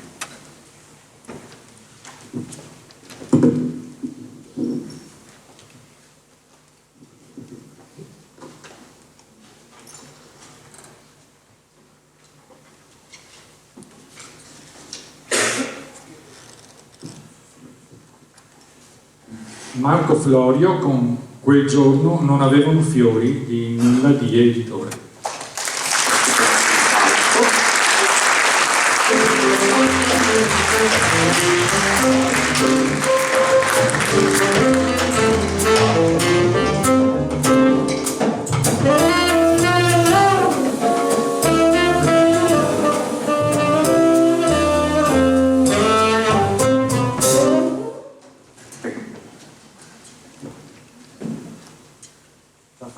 Ci sta? No? Proviamo. Va bene. Ok. Si parla, è il bello della diretta. Allora, intanto complimenti. Allora, ovviamente. 2 agosto 1980, una data che è una cicatrice nella nostra storia. Chiederti perché, forse è scavare troppo, ci sono delle motivazioni personali o volevi dare una visione di quel, ti do del tu, perdonami, di quella mattinata a Bologna? Ma io il giorno agosto dell'80 avevo 7 anni, quindi non ho ricordi diretti, però quando ho iniziato a percepire l'immensità di quella tragedia, poi man mano nel corso degli anni mi sono appassionato a quella storia. E, insomma, che poi è stata un po' il culmine di una storia di anni straordinari, nel senso proprio etimologico del termine, fuori dall'ordinario, che sono stati gli anni 70 in Italia, che in un certo senso sono culminati poi con la strage della stazione di Bologna. Ho pensato a un certo punto, guardando un documentario che è uscito in occasione del 35esimo anniversario, ho pensato che volevo scrivere qualcosa. L'incipit che è stato letto è stato scritto, credo, la sera del 4-5 agosto del 2015, dopo la visione di questo documentario. L'idea era quella di provare a dare un po' voce ai sopravvissuti per caso, sopravvissuti in quanto parenti delle vittime. In realtà poi il richiamo della finzione letteraria è stato molto forte, quindi sulla spinta emotiva estremamente forte che comunque c'è sempre, continua a esserci di quell'evento. Ho costruito poi una storia che è finzione, ma che in qualche modo si ispira alla percezione, insomma, di quegli anni, di quella tragedia. Questa storia l'hai trattata con un punto di vista femminile. Uno scrittore uomo di genere maschile, per uno scrittore uomo è abbastanza complicato. Come ci sei riuscito? Perché l'hai resa decisamente credibile, ecco, se posso usare questo termine. Grazie. Non è stata una scelta ragionata in realtà. Tra l'altro aggiungo una cosa, questa storia nasce dall'incrocio di due storie, no? Come anche per me, il primo romanzo, come per tante persone credo che si avvicinano alla scrittura, 50, 60 incipit restano in un cassetto prima dell'intuizione, diciamo così, giusta. E l'incipit di questa storia e il finale di questa storia sono incipit due storie che avevo iniziato a scrivere. Il finale in realtà avevo iniziato a scriverlo prima e il protagonista era un uomo e il padre della protagonista. Quindi non c'è stata una scelta. Ho iniziato, ho pensato a questo personaggio femminile, questa bambina che nasce il giorno della strage e mi sembrava che potesse funzionare e ho continuato a scriverla così. L'ultima te la faccio facile, te la porto proprio. Quanto ti piace di Andrea? Abbiamo pochissimi minuti. Tantissimo, no, ci mancherebbe. Sì, la domanda ovviamente si riferisce al titolo, il titolo è un verso di una canzone di Andrea. Io sono stato penso 2 o 3 settimane a cercare un titolo e riascoltando questa canzone ho rivisto l'immagine che descrivo tra l'altro nella storia e mi sembrava il verso giusto, anche se poi la canzone di Andrea che è giugno 73 parla di tutt'altro, però mi sembrava suonare nel modo giusto per dare un titolo a questa storia. Grazie e complimenti ancora. Grazie.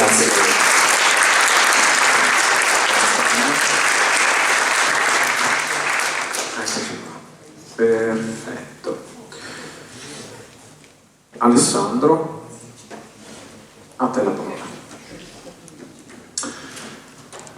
Siamo quasi arrivati alla fine, manca il vincitore della narrativa edita.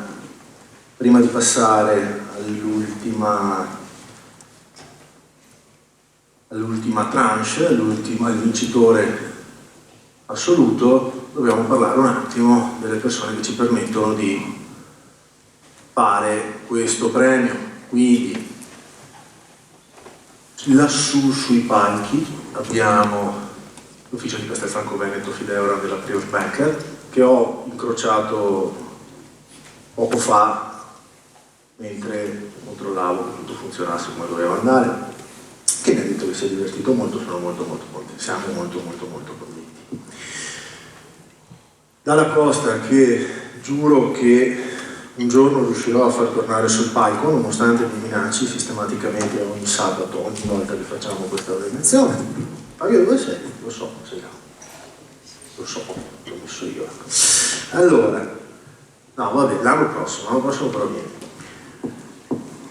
Abbiamo Fra Carlo Spumodoro, che ho sentito al telefono oggi, come sempre gentilissimi, come sempre grandi amici. Tra l'altro, non so se avete visto, era difficile da notare, quando Cristiano parlava della bottega a chilometri zero, quasi zero, dietro c'era il loghetto di Faccaro che ci seguiva già dall'inizio. Poi abbiamo Franchetto, che insieme alla Torre Flower Shop di Chiara, che si è nascosta da qualche parte perché aveva paura che si venisse sul palco, pure lei, hanno curato tutto l'aspetto floreale della serata e della mostra in Torre Civica, che è veramente molto piacevole. Sapete che la mostra è ubicata dentro una stanza che si chiama la casa del trombetta. Ecco, ora che ci sono i fiori e le piante sembra veramente una casa. È molto carino, con le piante, con i rampicanti che vengono giù. Io, se non l'avete ancora fatta, vi consiglio di andare a vederla.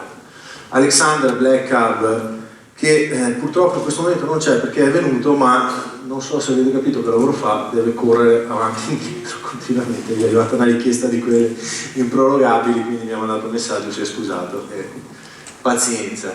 Infine Mazzolada, la cantina del Falco. Ci tengo particolarmente perché Mazzolada ha cambiato la direzione dall'anno scorso, siamo rimasti in ottimi rapporti con la vecchia direzione, ma la nuova direzione fin da subito ci ha detto ok, vi sosteniamo, abbiamo mandato un po' di materiale, so che sono uno di quei palchi che ci stanno guardando, voi non lo sapete, ma io da qui non vedo nulla oltre i fiori, per cui potrebbe esserci 2000 persone come nessuno, per me è uguale, dovreste essere là. Quindi ringraziamo particolarmente Mazzolada che ha fornito il vino per i premi, il vino per il brindisi che abbiamo fatto oggi in biblioteca, nella corte interna, e che ci sarà il rinfresco che seguirà la serata. Ne approfitto per ringraziare anche Matteo Melchiorre, che è il direttore di biblioteca museo della biblioteca e del museo di Castelfranco Veneto, che ci ha dato la possibilità di entrare in questi luoghi a Castelfranco. E vabbè, San Giustino è quel posto che era pieno di gente dove siete andati a mangiare oggi, ma lasciamo perdere. Che casini, ragazzi. Comunque, no, vabbè. San Giustino sono io, cioè non sono San Giustino è Santo di Castelfranco. Mi chiamerò San Giustino. No, voglio dirla questa cosa. Non mi chiamo Giustino, mi chiamo Alessandro.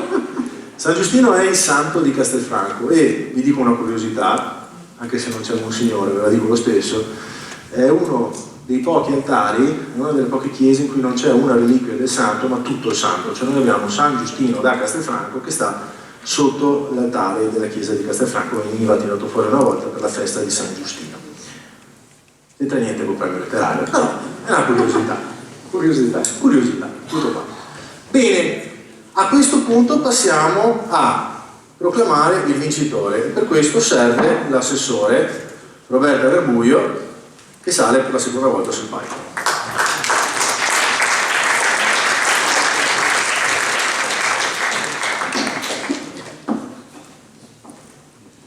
Eccoci qua.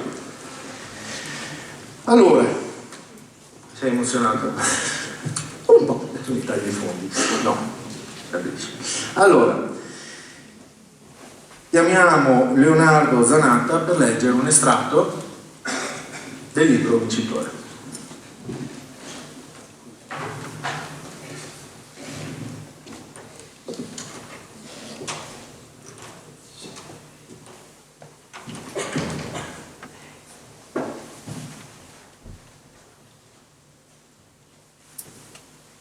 Stai facendo il labbrino, gli ha detto Paolo. Sai che quando mi fai il labbrino non capisco più niente. Andrai anche in cielo a comprarti la luna. Ma domani mattina non sarà possibile accontentarti. Devo proprio partire. Tommaso ha continuato a mugugnare un po', a dare segni di scontentezza, ma poi si è lasciato condurre dal papà nel sonno e ha dormito tranquillo con la lucina a forma di stella accesa di fianco al letto. Questa mattina però le cose sono molto diverse. Tommaso non fa più il labbrino. Non è tristezza quella con cui sta riempiendo lo spazio tra lui e il suo papà. È rabbia. Si arrabbia di rado Tommaso, solitamente pacifico, mansueto, ma quando si arrabbia non puoi non accorgertene. Appena Paolo lascia la cucina, lui comincia a protestare, a pestare i piedi. Non voglio che vai, non voglio che vai! Paolo rimane tranquillo, gli fa segno di abbassare la voce perché la mamma sta ancora sonnecchiando nel letto e pensa che lui da bambino non avrebbe mai potuto protestare come Tommaso sta facendo ora, lamentarsi, urlare. E poi quel gesto assolutamente inaspettato. Nel culmine della rabbia Tommaso afferra la tazza col latte che suo padre gli ha appena riempito e appoggiato sulla tovaglietta e la getta a terra. Cocci e latte dappertutto. Chiara arriva spaventata. Trova un bambino urlante e un papà fermo al centro della cucina, immobile. Si vede che quel gesto l'ha spiazzato, ributtato nel passato il suo passato, il loro passato. Ci sono state altre tazze e stoviglie cadute a terra nella loro vita, alcune davvero indimenticabili, alcune sono andate in frantumi, altre no. E questa è la storia di quei cocci, alcuni dispersi, altri ricomposti.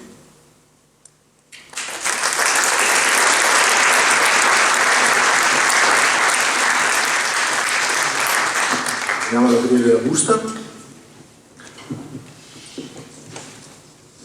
Il vincitore del Premio Letterario Giorgione, sezione narrativa edita 2023.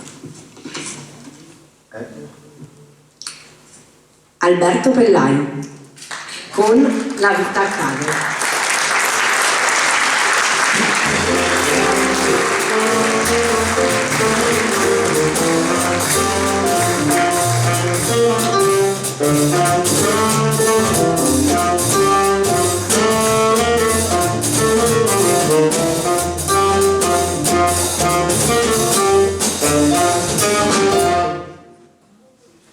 Eccoci qua.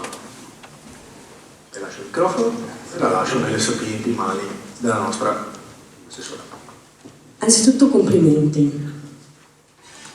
Quest'anno i libri abbiamo già detto che erano tutti di grande livello. Io il suo libro l'ho letto e non è facile che un libro mi faccia emozionare così tanto. Di cuore. Non so se è perché forse ho avuto recentemente un percorso di gravidanza e quindi mi sono fatta prendere dall'emozione, però veramente complimenti. Alcune domande, proprio perché il libro segue quel percorso. Come mai in un periodo in cui si parla giustamente di parità dei sessi, lei ha scelto di parlare dell'uomo? Ma intanto grazie molto. Volevo raccontare una storia. Questa è la storia di un bambino sopravvissuto a un femminicidio e la storia dei bambini vittima di violenza assistita è una storia invisibile, perché alla fine noi sappiamo la storia purtroppo delle vittime, la storia dei loro uccisori, e questi bambini rimangono invisibili, e la storia è la storia di un uomo che nella notte in cui diventa padre deve riavvolgere tutto il bandolo della matassa della sua storia di vita.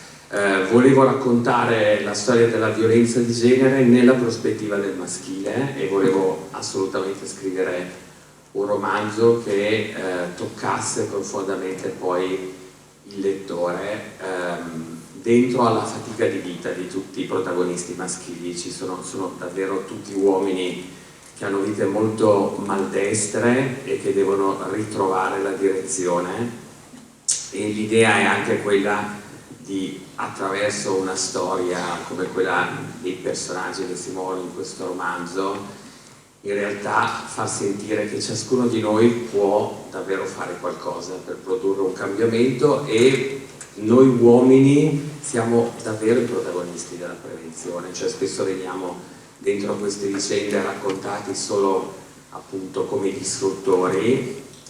È importantissimo mandare un messaggio alle donne, perché se sono in una situazione di rischio si devono mettere in salvo, ma credo che poi la vera prevenzione sia davvero noi padri con i nostri figli maschi, cambiare le regole del gioco e della crescita maschile. Quindi questo è un romanzo di analfabetismo emotivo che si alfabetizza dentro una storia molto dolorosa, che però diventa anche una storia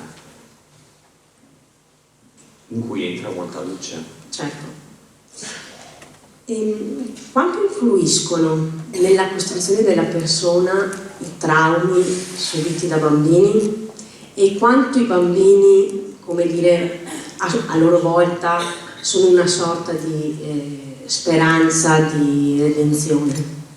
Ma direi che tutti noi credo abbiamo piccoli o grandi traumi nella nostra storia di vita, e quando sei bambino subisci perché non hai le risorse per rigenerare. Facendo il lavoro del terapeuta mi accorgo che parte del nostro lavoro di adulti è rientrare in quella storia da cui veniamo, e allora eravamo impotenti perché l'abbiamo subita, ma da adulti diventiamo competenti e possiamo non rimanere intrappolati dentro alla gabbia di quello che ci è accaduto. I bambini sono fondamentalmente quelli che subiscono, ma che diventando adulti possono davvero riscrivere le storie. Lo fanno con la loro vita da adulti, dove si diventano uomini e donne che hanno elaborato quello che a loro è accaduto, davvero poi generano dei cambiamenti che sono per sempre. Grazie. Un'ultima domanda che un po' ha già dato cenno. La lettura o la scrittura possono essere d'aiuto per superare ostacoli interiori irrisolti, e anche proprio dal punto di vista della sua professione da medico, ricercatore e scrittore, che cosa ne pensa?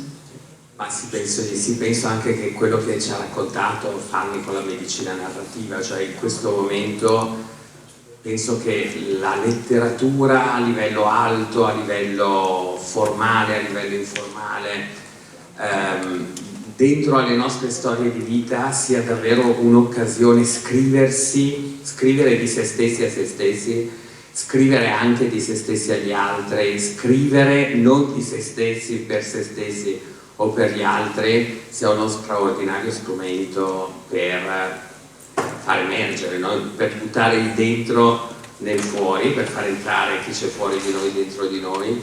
E trovo proprio che anche la scrittura effettivamente sia una cosa che, da genitore lo dico, abbiamo perso spesso nel percorso evolutivo.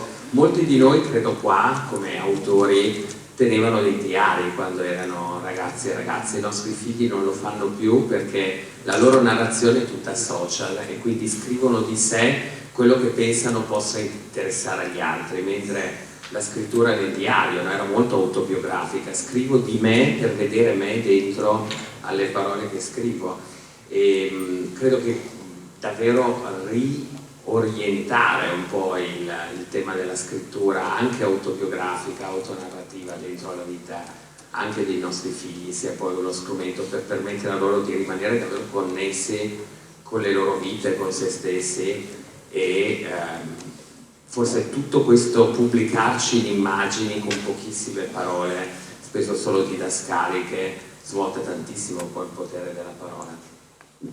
Certo. Va bene, grazie.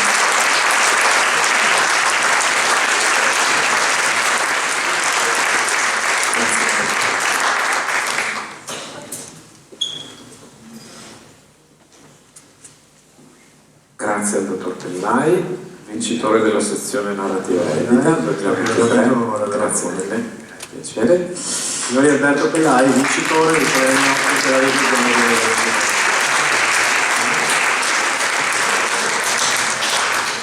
Dove andare? Resta con noi. Resta con noi stasera. Perché abbiamo finito? No. Non ancora? No, c'è un brano per il nostro conservatorio. Ah, giusto. State con noi.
Mazzardo al sassofono, Nicola Guidolin al pianoforte, Alberto Paggina al contrabbasso, Thomas Zausa alla batteria.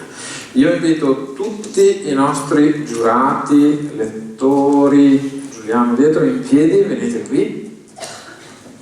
Matteo, vieni pure, lettori, tutti quanti. Facciamo che sia l'assessore a dire 2 parole per concludere. Prendiamo. Vieni Cristiano, vieni Lucia, vieni.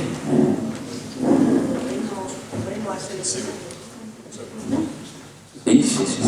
Sì. Dovremmo essere giunti alla fine. No, confermo. Giusto? Stavolta alla fine. Stavolta è vero. Io ringrazio veramente tutti, ringrazio anche il Conservatorio Stefani, l'associazione Proloquo di Castelfranco, il balletto, perché veramente ci hanno regalato insieme una giornata e una serata particolare, e non mi resta che dire ci rivediamo il prossimo anno, e lascio Penso di sì. a voi la parola. Allora, Grazie. ringraziamo tutti voi. Grazie per scrivere, grazie per leggere. Il premio Giorgione è qui per questo, premiare ottimi libri. Possiamo dirvi che saremo qui anche l'anno prossimo. Speriamo che vi siate divertiti, speriamo di avervi accolto nella maniera migliore possibile. Rinnoviamo i nostri complimenti a tutti i vincitori e ci vediamo l'anno prossimo. Ci vediamo l'anno prossimo, e adesso, se volete, c'è un bel rinfresco. E stavolta c'è, non c'è più il Covid, c'è il rinfresco. Grazie a tutti, buonanotte.